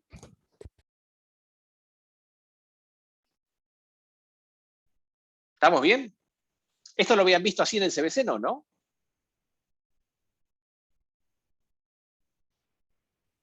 ¿O sí? No. Del CBC no. No. ¿Se entiende entonces cómo lo vemos? Ahora vamos a hacer un ejemplo con un poquito más de dificultad, ¿está bien? Sí. Muy bien. Lo otro que vamos a aproximar como ideal son las poleas. ¿Sí? Una polea básicamente es un dispositivo que en 2 dimensiones, que para nosotros es como si fuera un círculo, que básicamente lo que va a hacer es nos va a cambiar las direcciones de la soga. Entonces yo tengo 2 cuerpos como estos dos, que es como los que tenía antes, uno de masa M2, otro de masa M1, unidos por una soga. Pero además, acá se sobreentiende que la gravedad va para abajo, ¿está bien? Tengo una polea acá que le cambia de dirección a la soga, ¿sí? Vamos a suponer que en la aproximación de polea ideal, la masa de la polea la podemos despreciar por 0, ¿está bien? Entonces, básicamente, cuando tenemos una polea, el tramo donde la soga gira solidaria a la polea, podemos pensar que la soga forma parte de la polea. Entonces, a los efectos prácticos, es como que cuando la soga se despega de la polea, es como si me apareciera este tramo de la soga, acá, que podemos pensar que si pensamos este tramo de la soga, como un tramo de la soga, ¿está bien?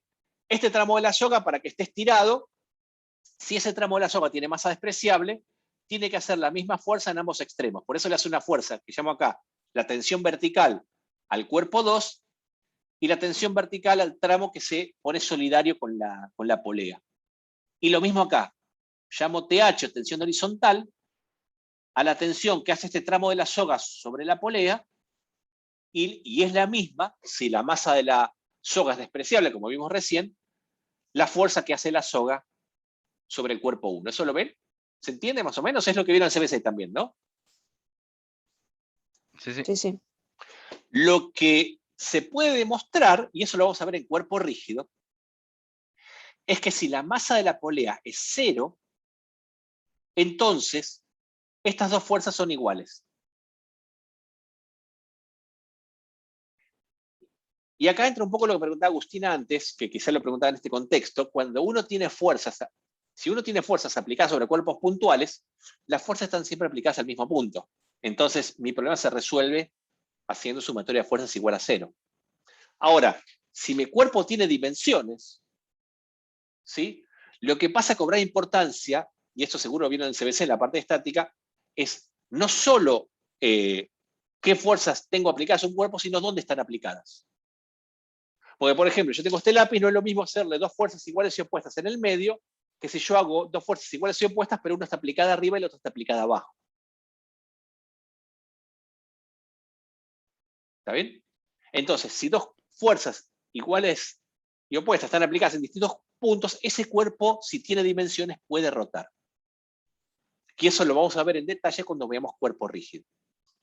Entonces, uno lo que puede ver, y vamos a ver en cuerpo rígido, es que estas fuerzas, si están aplicadas en distintos puntos, lo que me van a hacer es, digamos, que esta polea rote, ¿está bien?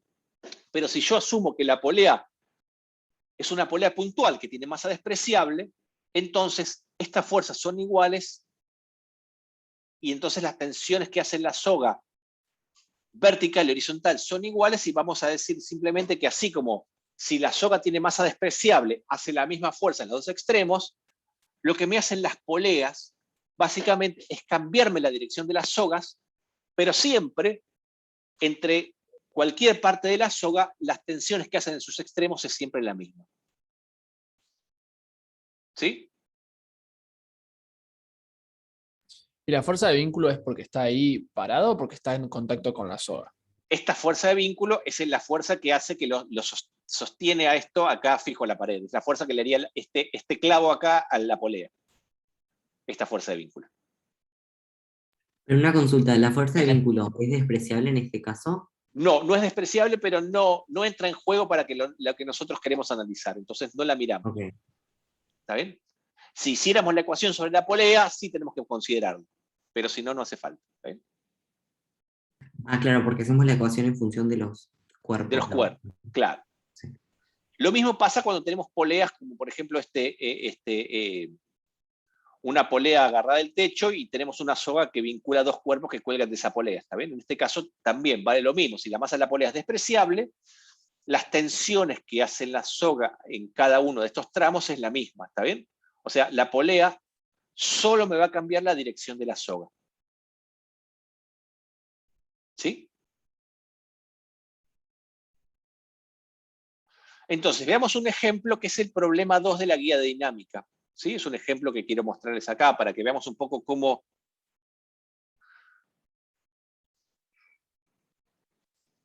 hacer esto. Entonces, no sé si ya lo vieron, todavía no empezaron con dinámica en la práctica, pero quizás estuvieron pispeando la práctica, la guía de ejercicios.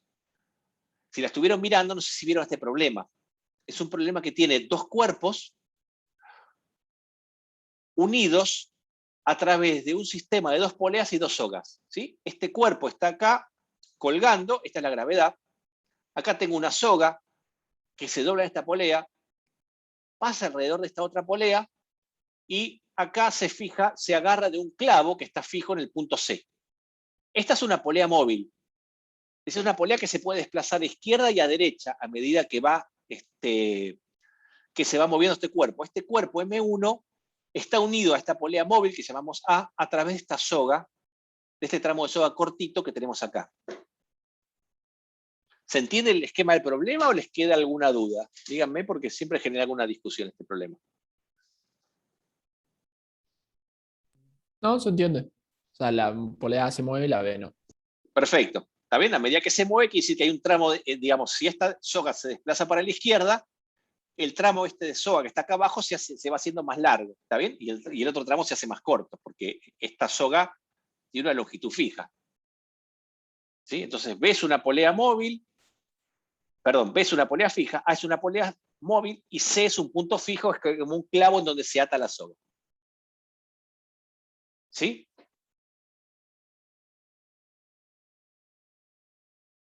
Sí, ¿Estamos sí. bien hasta acá? Sí. Muy bien, Sí. entonces empecemos haciendo un diagrama de cuerpo libre y eligiendo un sistema de referencia para describir mis ecuaciones. Yo voy a elegir un sistema de referencia que fijo a la mesa, que es el mismo para ambos cuerpos. A veces uno elige un sistema de referencia para cada cuerpo y después los vincula. Yo en este ejemplo voy a elegir un sistema de referencia que fijo acá, que tiene un eje X que empieza en este extremo de la mesa y es horizontal, tiene 0 la altura de los cuerpos de arriba y de las poleas de arriba, y voy a tomar un eje Y positivo hacia abajo. ¿Está bien? Entonces, en ese sistema de referencia, voy a hacer primero los diagramas de cuerpo libre, de vuelta, acá hice las fuerzas sin flechas de vector, esto es un vector,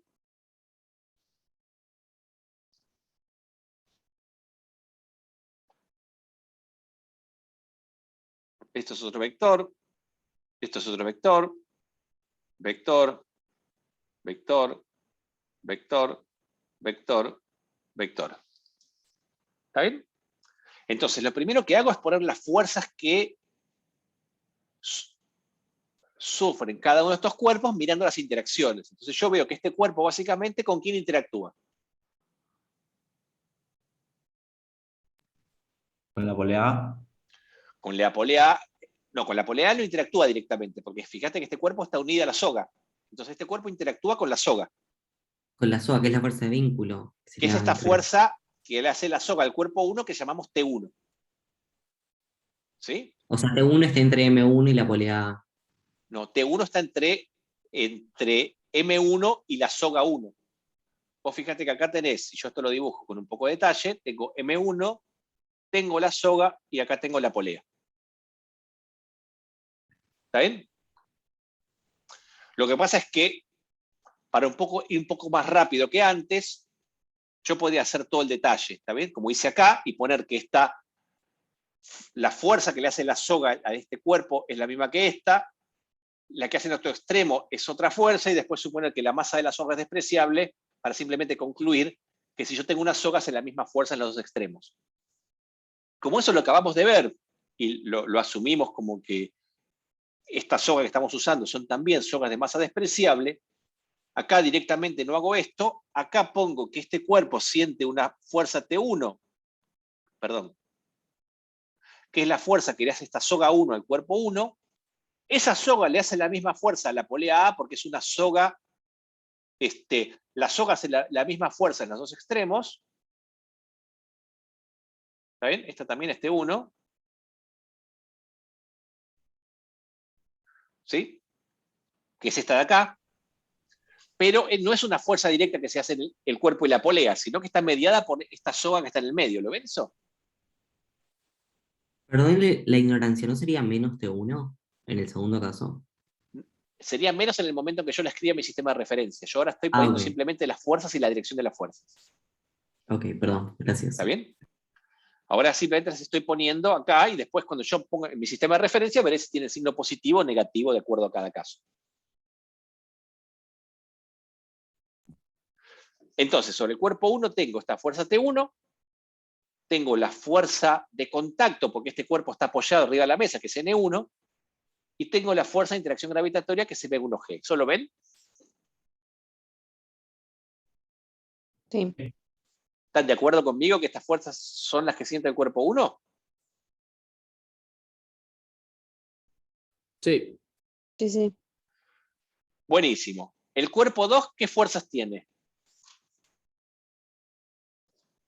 Todas tensiones. El cuerpo 2, no la polea, ¿está bien? ¿Cuántas tensiones tiene el cuerpo Perdón. 2? Una tensión y su peso. Una tensión que es la tensión de la soga. Fíjense que acá yo diferencio entre T1 y T2 porque tengo dos sogas. Entonces yo sé que si yo tengo una soga, la misma soga hace la misma fuerza en cada uno de los extremos y en cada tramo. Pero si yo tengo dos sogas, no tengo por qué suponer que las dos sogas hacen la misma fuerza, ¿está bien? Por eso, a la fuerza que hace la soga larga, la que pasa por la polea A, la llamo T2. T2 es la fuerza que le hace la soga larga al cuerpo 2, y M2G es el peso del cuerpo 2, ¿está bien? Entonces, sobre el cuerpo 2 tengo estas dos fuerzas.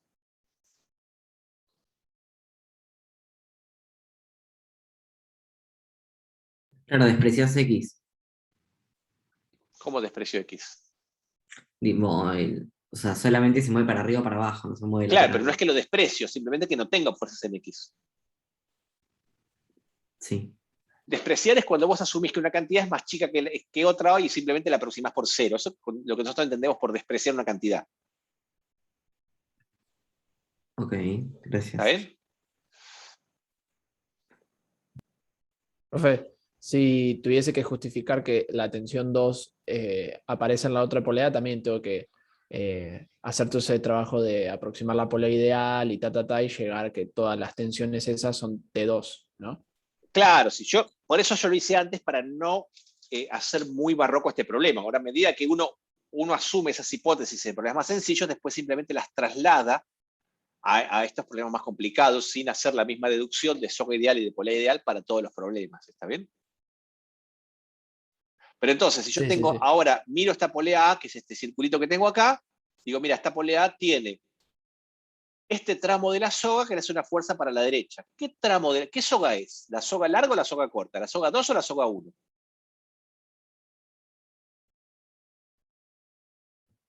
Dos. La soga 2, porque fíjense que es la soga que viene por acá y viene y da la vuelta. Entonces, si es la soga 2, este tramo es una fuerza T2. Y el tramo de abajo es de la otra soga o de la misma soga. De la misma.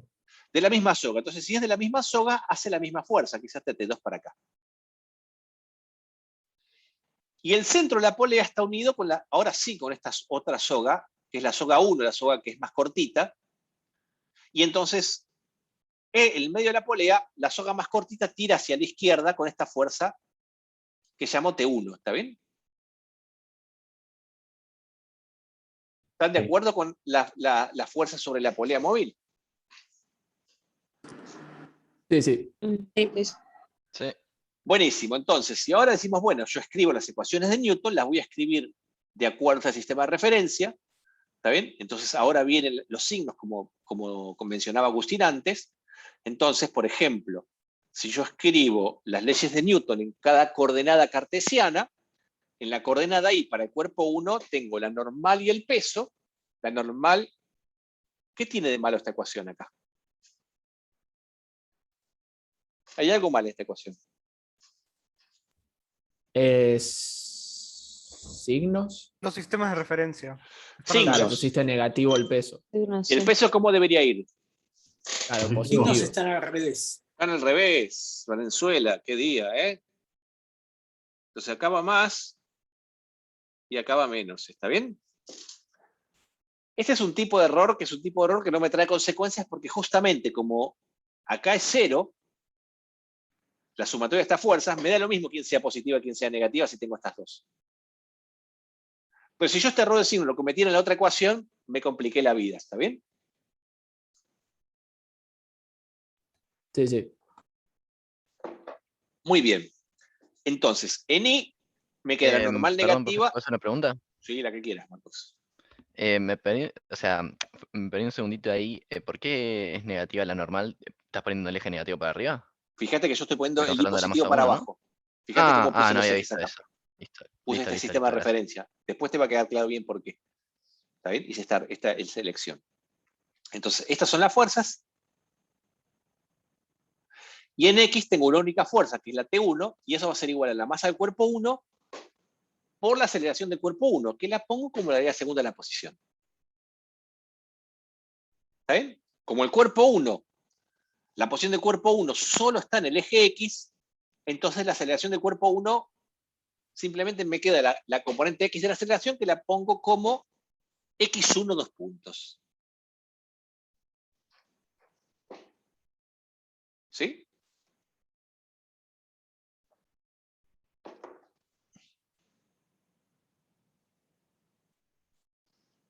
¿Estamos bien hasta acá? Sí, sí. No entendí Sí. por qué X. ¿Por qué X? La Porque tensión. vos fijate que la aceleración del cuerpo 1 solo tiene componente X de aceleración, no tiene Porque solo componente se Y. mueve en el eje X. Solo se mueve en el eje X, ¿está bien? Entonces, Ah, yo esta aceleración la podría, si solo tengo componente X, la podría decir que esto es la derivada de la componente X de la velocidad. Bueno.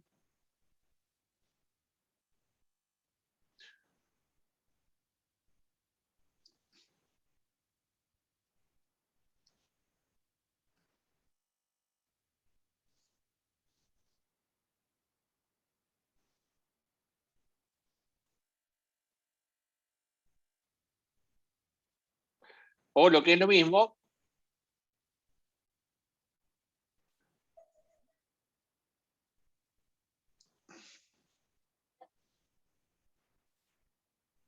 la derivada segunda de la posición, ¿no?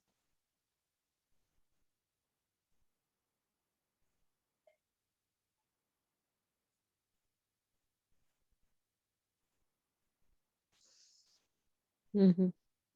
¿Sí? Sí. Siempre el cuerpo 1 y el cuerpo 1. Bueno, esta derivada Sí. segunda de la posición es lo que llamaríamos x1 2 puntos. Ah, está bien. Listo. ¿Está bien? Ujú. Y para el cuerpo 2, ¿qué tenemos? ¿Qué fuerza va en sentido positivo? También tiene fuerzas en una única dirección, que es la dirección del eje Sería Y. el peso. El peso. El peso, muy bien. Y negativa sería la tensión. O sea, te quedaría que el peso es igual a la tensión 2. Eso si la aceleración fuera 0.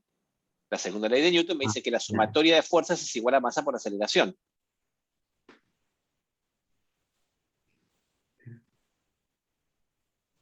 Ok. No me dice que esto está en equilibrio, ¿no es cierto, Agustín? Sí, sí, sí. Porque en realidad este cuerpo no está apoyado sobre la mesa, entonces se puede acelerar, y la aceleración la puedo escribir, como puse acá, siguiendo el mismo razonamiento que antes, como la derivada segunda de la posición del cuerpo 2. Como la posición del cuerpo 2 solo tiene coordenada Y, la puedo escribir la aceleración como la derivada segunda de la posición del cuerpo 2, que es I 2 puntos. ¿Esto lo ven hasta acá? Sí. Ahora van a ver por qué yo esto escribo así. Esto tiene una razón. Vamos a llamar a esta ecuación 1 y a esta ecuación que está acá la vamos a llamar 2. ¿Sí?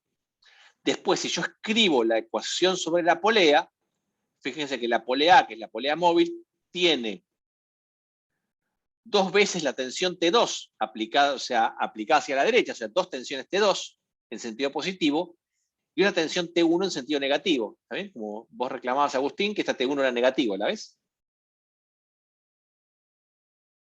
Sí, se ve. Entonces, 2T2 menos T1 es igual a la masa de la polea por la aceleración de la polea, pero si asumimos que la masa de la polea es despreciable, entonces 2T2 menos T1 es igual a 0. Y ahí es cuando tomás Y acá, Dios, el parámetro de T2, o sea, te quedaría T2 igual a T1 dividido 2 igual claro, al bueno, peso. esta ecuación, el hecho de que la polea, la masa de la polea sea despreciable, lo que me pone es una relación entre la tensión que hace la soga 2 y la tensión que hace la soga 1. Dice, la tensión que hace la soga 1 tiene que ser igual a 2 veces la tensión que hace la soga 2. Y O esta sea, ecuación la voy a hubiese llamar diferido en 3. caso de que la aceleración no sea despreciable. ¿Cómo? Hubiese diferido en caso de que la aceleración Yo no de estoy la despreciando la polea... aceleración, acá estoy despreciando la masa de la polea. Ah, es verdad, perdón, la masa de la polea. Exactamente. Si la masa de la polea no fuera despreciable, esto sería otro problema bastante más complicado. ¿Está bien? Como hacemos lo que hacemos en esta materia, lo que hacemos en todas las materias, ir desde lo más sencillo a lo más complicado. En esta parte de la materia asumimos que las poleas son puntos cuyas masas son despreciables. ¿Qué quiere decir eso? Básicamente que no nos interesa el momento de rotación de la rotación intrínseca de la polea y que su masa es mucho más chica que la masa de los otros cuerpos que está involucrado. Asumimos eso porque podemos y porque nos simplifica matemáticamente, nos simplifica mucho el problema.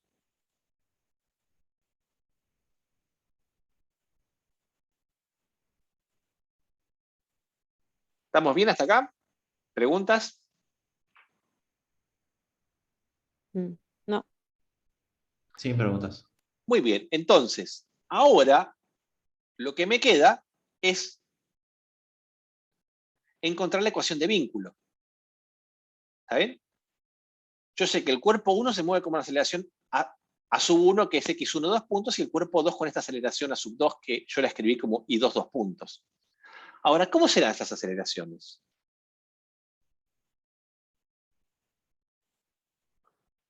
¿Serán iguales?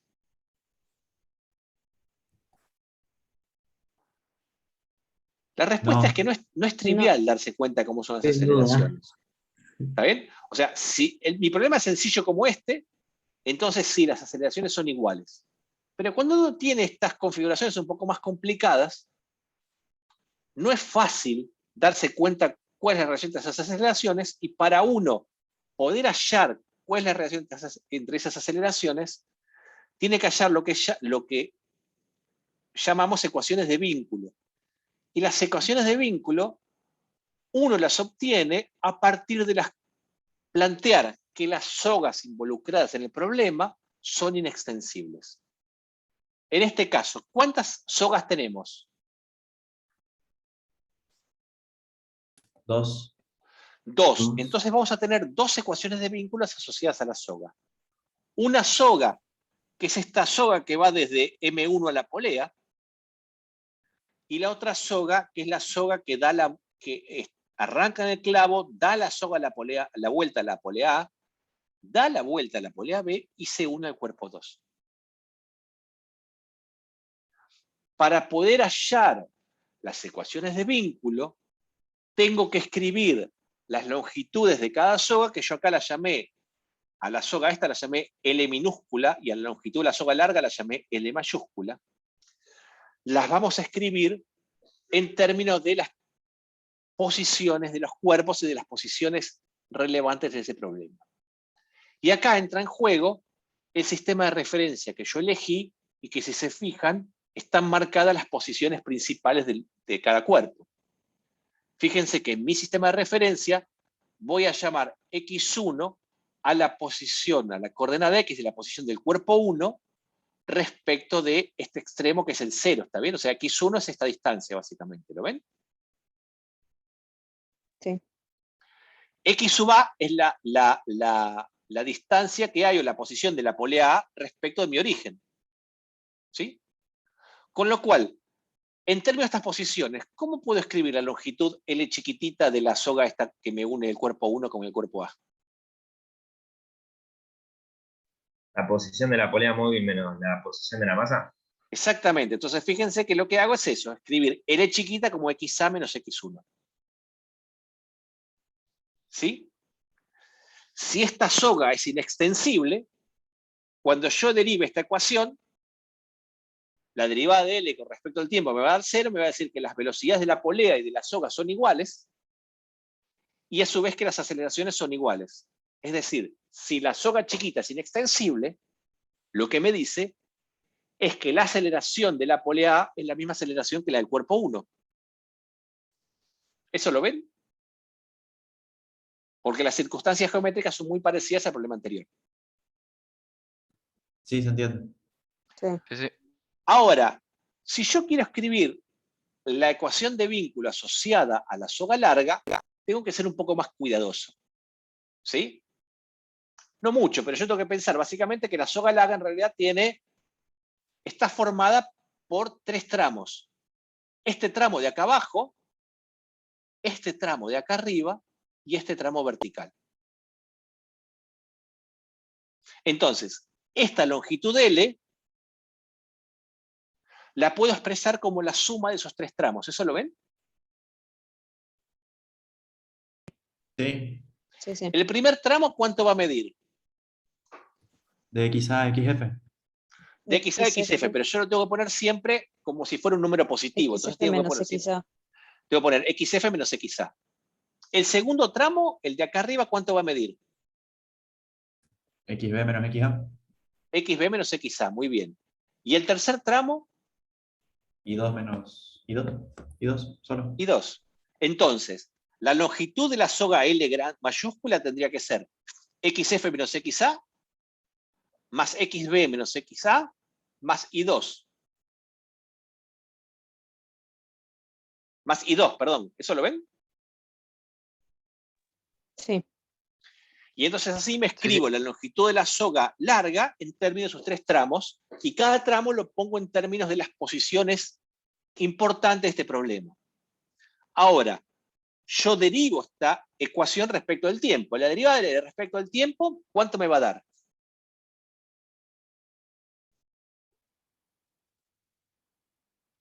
Cero, porque La no soga se cero, deforma. Cero, porque la soga es inextensible. Y de estas posiciones que tengo acá, ¿qué derivadas también me van a dar 0? La ¿Y por qué? XF y XB, porque son puntos fijos.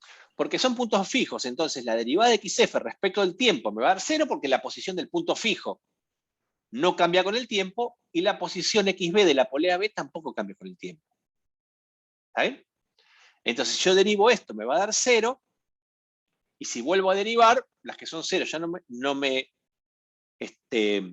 no entran en juego. Entonces, de esta ecuación lo que obtengo es que menos x sub a derivado 2 veces me queda menos 2 veces, menos 2 veces la derivada segunda de x sub a, que es la aceleración de la polea A, más la aceleración del cuerpo 2. Entonces, esta segunda ecuación lo que me dice es que la aceleración del cuerpo 2 es 2 veces la aceleración de la polea A. Como la aceleración de la polea A era igual a la aceleración del cuerpo 1, combinando las dos ecuaciones de vínculo, obtengo una ecuación que me relaciona ambas aceleraciones.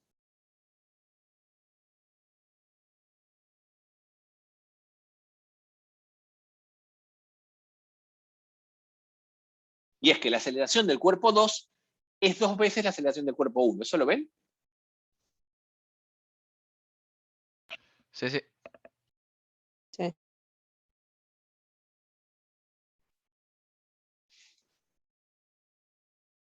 Entonces, si ahora pongo la ecuación de vínculo que me salía de suponer la masa de la polea despreciable, y las ecuaciones de vínculo que me salen de las plantear que ambas yogas son inextensibles, y las reemplazo en las ecuaciones de Newton que tenía más arriba, básicamente las ecuaciones que están relacionadas con la aceleración, que son las ecuaciones 1 y las ecuaciones 2.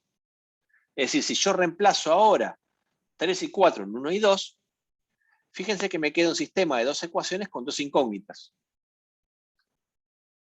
M2G menos T2 igual a M2 y en lugar de la aceleración del cuerpo 2 pongo 2 veces la aceleración del cuerpo 1, y en lugar de T1 pongo 2T2, me sale que 2T2 es igual a masa por la aceleración del cuerpo 1.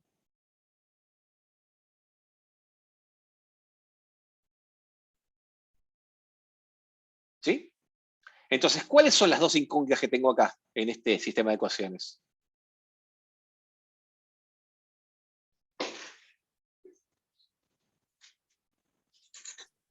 T2 y la aceleración del cuerpo 1. T2 y la aceleración del cuerpo 1, ¿está bien? Entonces, ¿cómo hago para resolver este problema? Bueno, una manera fácil de hacerlo es a la ecuación de arriba la multiplico por 2, a ambos miembros, ¿está bien? Entonces, si la multiplico por 2 izquierda a derecha, me queda 2m2g menos 2t2 igual 4 veces m2 por x1, 2 puntos. La ecuación de abajo la dejo igual, y después, una vez que tengo 2t2 restando arriba y 2t2 sumando abajo, sumo las ecuaciones. Cuando sumo ambas ecuaciones, este término y este término se me van. Acá me queda 2m2g y acá me queda 4m2 más m1. Entonces, de acá puedo despejar la aceleración del cuerpo 1 y me queda proporcional a la gravedad. Es decir, que si no, básicamente estos cuerpos se mueven porque este cuerpo cae, lo que me está diciendo. ¿Sí?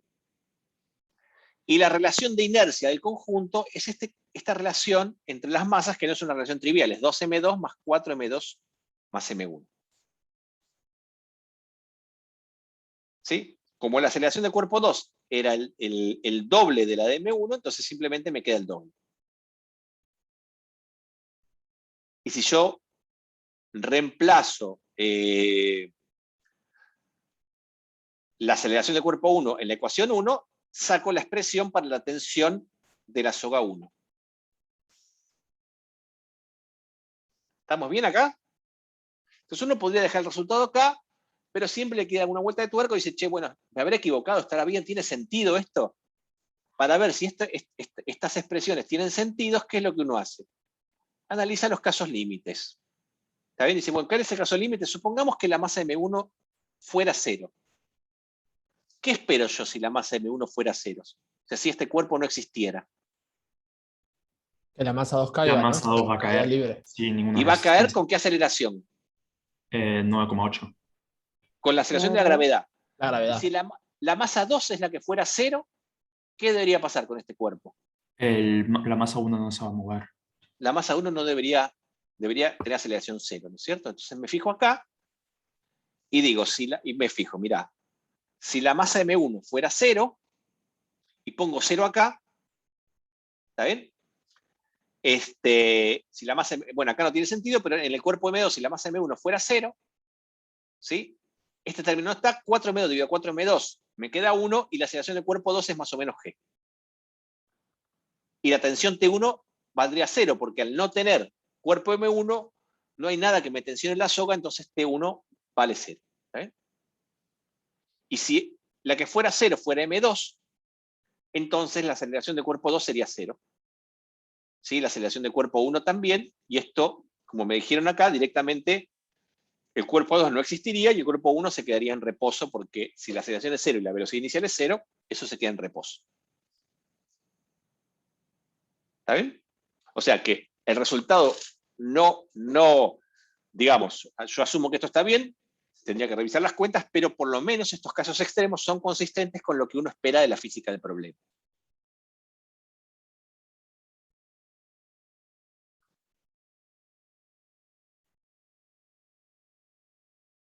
¿Estamos bien hasta acá? Sí, sí. Sí, sí, sí. Buenísimo. Entonces, como un segundo ejemplo, vamos a usar, ahora hoy empezamos con dinámica, aplicamos las leyes de Newton. ¿Qué pasa cuando yo quiero aplicar las leyes de Newton a un problema cuya geometría no es compatible, o sea, no es la más cómoda expresarla en coordenadas cartesianas, sino que la geometría del movimiento es, por ejemplo, un problema de este tipo, en donde claramente la geometría está asociada a un movimiento circular? Entonces, si la geometría del problema está asociada a un movimiento circular, me va a convenir usar, en lugar de coordenadas cartesianas, coordenadas polares.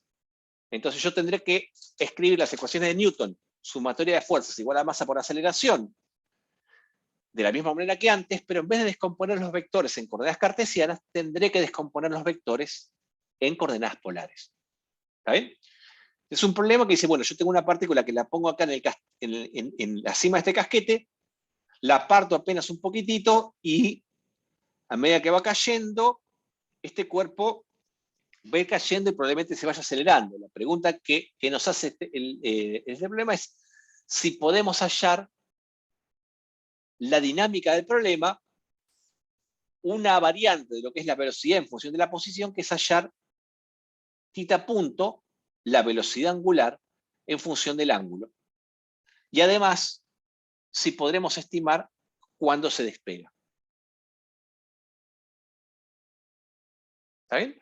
Para resolver esto, lo que voy a hacer es plantear, como hicimos antes, yo tengo un problema de dinámica, lo que tengo que hacer ahora es hacer un diagrama de cuerpo libre, y poner qué fuerzas interactúan, ¿sí? En este caso, fíjense que básicamente hay dos fuerzas que son relevantes en este problema. Esas fuerzas son la fuerza de contacto, que es la que viene de que la pelotita está en contacto con el casquete circular, que es esa fuerza normal, y la fuerza peso, que es la fuerza de atracción gravitatoria. Apenas lo sacamos de acá arriba, lo que sucede es que estas dos fuerzas no son iguales y opuestas. Si no son iguales y opuestas, quiere decir que esto voy a dar una fuerza resultante, y si tengo una fuerza resultante, este cuerpo va a estar acelerado. ¿Sí? No entendí bien la última parte. ¿Cómo? Lo que digo es que acá, cuando este cuerpo está acá en esta posición como está de acá, ¿sí? Sí. Tengo una fuerza. ¿Qué fuerzas tengo? La del peso. Tengo el peso que va siempre hacia abajo, que está de acá. Sí. Y la otra fuerza que tengo es la normal. La normal, sí. ¿Cómo es la normal? Siempre perpendicular a la superficie de apoyo. Sí. ¿Está bien? Entonces, como la superficie de apoyo está acá, la fuerza va en la dirección radial. Esas son las únicas dos fuerzas que tengo. Digo, como las fuerzas no están alineadas, sí, yo puedo ver a simple vista que la fuerza resultante entre estas dos no puede ser 0. Y entonces este cuerpo tiene que estar acelerado. Entonces voy a plantear las ecuaciones de Newton. que es que sumatoria de fuerzas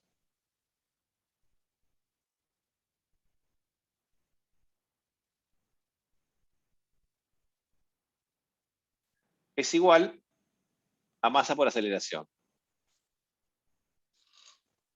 ¿Sí? Sí. Pero en lugar, pero ¿qué digo? Mira, si vos te fijás en las, digamos, mientras el cuerpo esté pegado al casquete esférico, la trayectoria que hace es la trayectoria de un círculo. Sí, sí. ¿Está bien? Si yo lo escribo en coordenadas cartesianas, este problema va a ser un lío, porque están cambiando las coordenadas X y las coordenadas Y al mismo tiempo. Sin embargo, si yo tomo un sistema de referencia cuyo origen sea acá, el vector posición es este que está acá. Mientras esté pegado al círculo, el módulo del vector posición va a ser siempre el mismo, va a ser el radio de giro. El radio de esa esfera. ¿Está bien? Sí. Entonces, lo que está cambiando es la posición, si no es el módulo que está cambiando.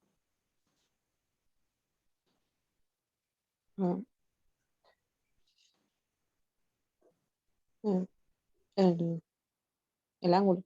El ángulo. ¿Está bien? El ángulo que forma en este caso con la vertical. Entonces, yo voy a llamar θ al ángulo que forma el vector posición con la vertical en este caso. Voy a elegir el R versor en la dirección radial, y acuérdense de que uno elige el θ versor en la dirección que crece θ. Si θ crece para abajo, voy a llamar el θ versor en esta dirección.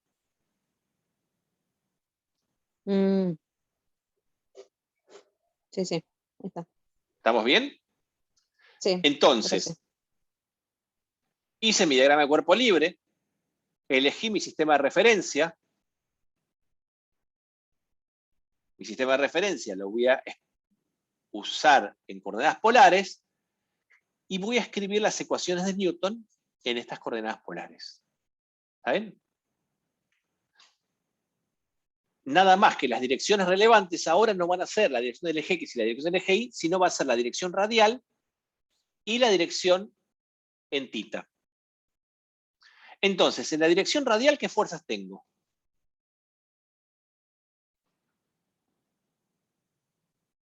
La normal y el peso. La normal.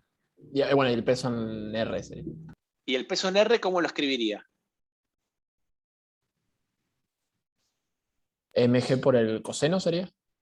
MG por el coseno, porque justamente la dirección radial lo que tengo es el cateto adyacente y el que me proyecta sobre el cateto adyacente es el coseno. ¿Está bien? Entonces, en la dirección radial, las fuerzas que tengo son la normal en sentido positivo, MG por el coseno en sentido negativo. La sumatoria de fuerzas en la dirección radial debería ser igual a ¿qué? A la masa por la componente radial de la aceleración. ¿Sí? Y la clase pasada vimos coordenadas polares. ¿Se acuerdan cómo se escribía la coordenada radial de la aceleración?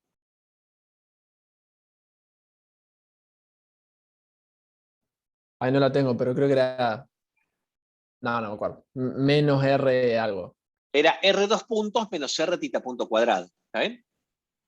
La forma genérica de la aceleración radial es esta que está acá. ¿Sí? M por R2 puntos. Esto es a sub R. ¿Sí? Como en esta trayectoria, mientras está acá arriba, ¿varía el radio del vector posición? No, hasta que se despega no. Hasta que se despega no. Nosotros estamos analizando todo el movimiento hasta que se despega. Cuando se despega no lo miramos más. Entonces, si el radio, el modo de vector posición no cambia, este R minúscula en realidad es el radio de la circunferencia y es constante en el tiempo. Si fuera constante en el tiempo, entonces esta R2 puntos vale 0. Entonces, la aceleración radial en este problema me queda menos m por r por θ punto cuadrado. ¿Eso lo ven? Claro, es negativa porque no lo despega del casquete. Es negativa porque me queda la aceleración centrípeta por parte de un movimiento circular. O sea, ahí lo que hizo fue igualar en radianes. No, ¿por qué en radianes? ¿Qué estoy hablando de radianes acá? No, digo en radianes, no, en la coordenada. La coordenada radial. Claro, de la coordenada radial. Que Claro. fue exactamente lo que igualó, que no me quedó muy claro. Perfecto. Lo que yo digo es, vos cuando tenés la ecuación, la segunda ley de Newton, ¿saben? Fíjese que esto parecía muy sencillo, hasta que uno tiene que empezar a aplicar. La segunda ley de Newton me dice esto: sumatoria de fuerzas es igual a masa por aceleración. Esta es una ecuación vectorial. ¿No es cierto? Sí. Ahora, si yo quiero expresar los vectores en coordenadas, nosotros vamos a expresar esos vectores en coordenadas cartesianas, que es como lo vimos antes, y como hicieron el CBC, y ahí también estamos más o menos en zona de confort, que es que lo vimos antes, o los podemos expresar en coordenadas polares. Si yo escribo en coordenadas polares, tengo que expresar el vector en coordenadas polares. Sí. Entonces, las coordenadas polares son la dirección radial y la dirección en θ. Entonces, en lugar de descomponer en X y en Y, tengo que poner las fuerzas en la dirección radial y la dirección tangencial. Y lo mismo con las componentes de la aceleración. Para eso, la clase pasada, dedujimos cómo se escribe el vector aceleración en coordenadas polares. Eso nos permite ahora decir, bueno, si yo planteo mi sistema de polaridad dinámica en coordenadas polares, escribo las componentes radiales de la aceleración y la componente tangencial de la aceleración. Listo, ahí casé. ¿Está bien? Sí. Entonces, esta es la ecuación radial y esta es la ecuación tangencial. Fíjense que si el peso no me queda ni en la dirección radial ni en la tangencial, y la proyección sobre la dirección radial es mg por el coseno de θ, en la dirección θ, ¿qué componente del peso tengo? Sí, te va a quedar seno. mg por el seno de θ, es la única fuerza que tengo, ¿está bien? Y eso va a ser igual a la masa por la aceleración en θ. La expresión general de la aceleración en θ es esta que está acá. ¿Está bien? O sea, la aceleración en θ, si recuerdan de la clase pasada, es 2r punto θ punto más r por θ 2 puntos.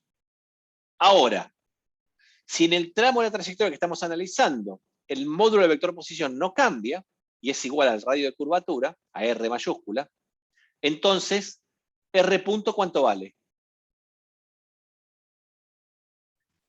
Cero no. Cero.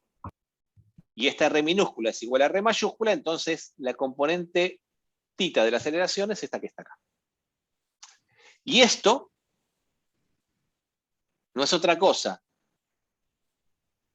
que las ecuaciones de Newton para este problema escritas en coordenadas polares. Vamos a dejar la clase de hoy acá, voy a parar de compartir, voy a parar de grabar.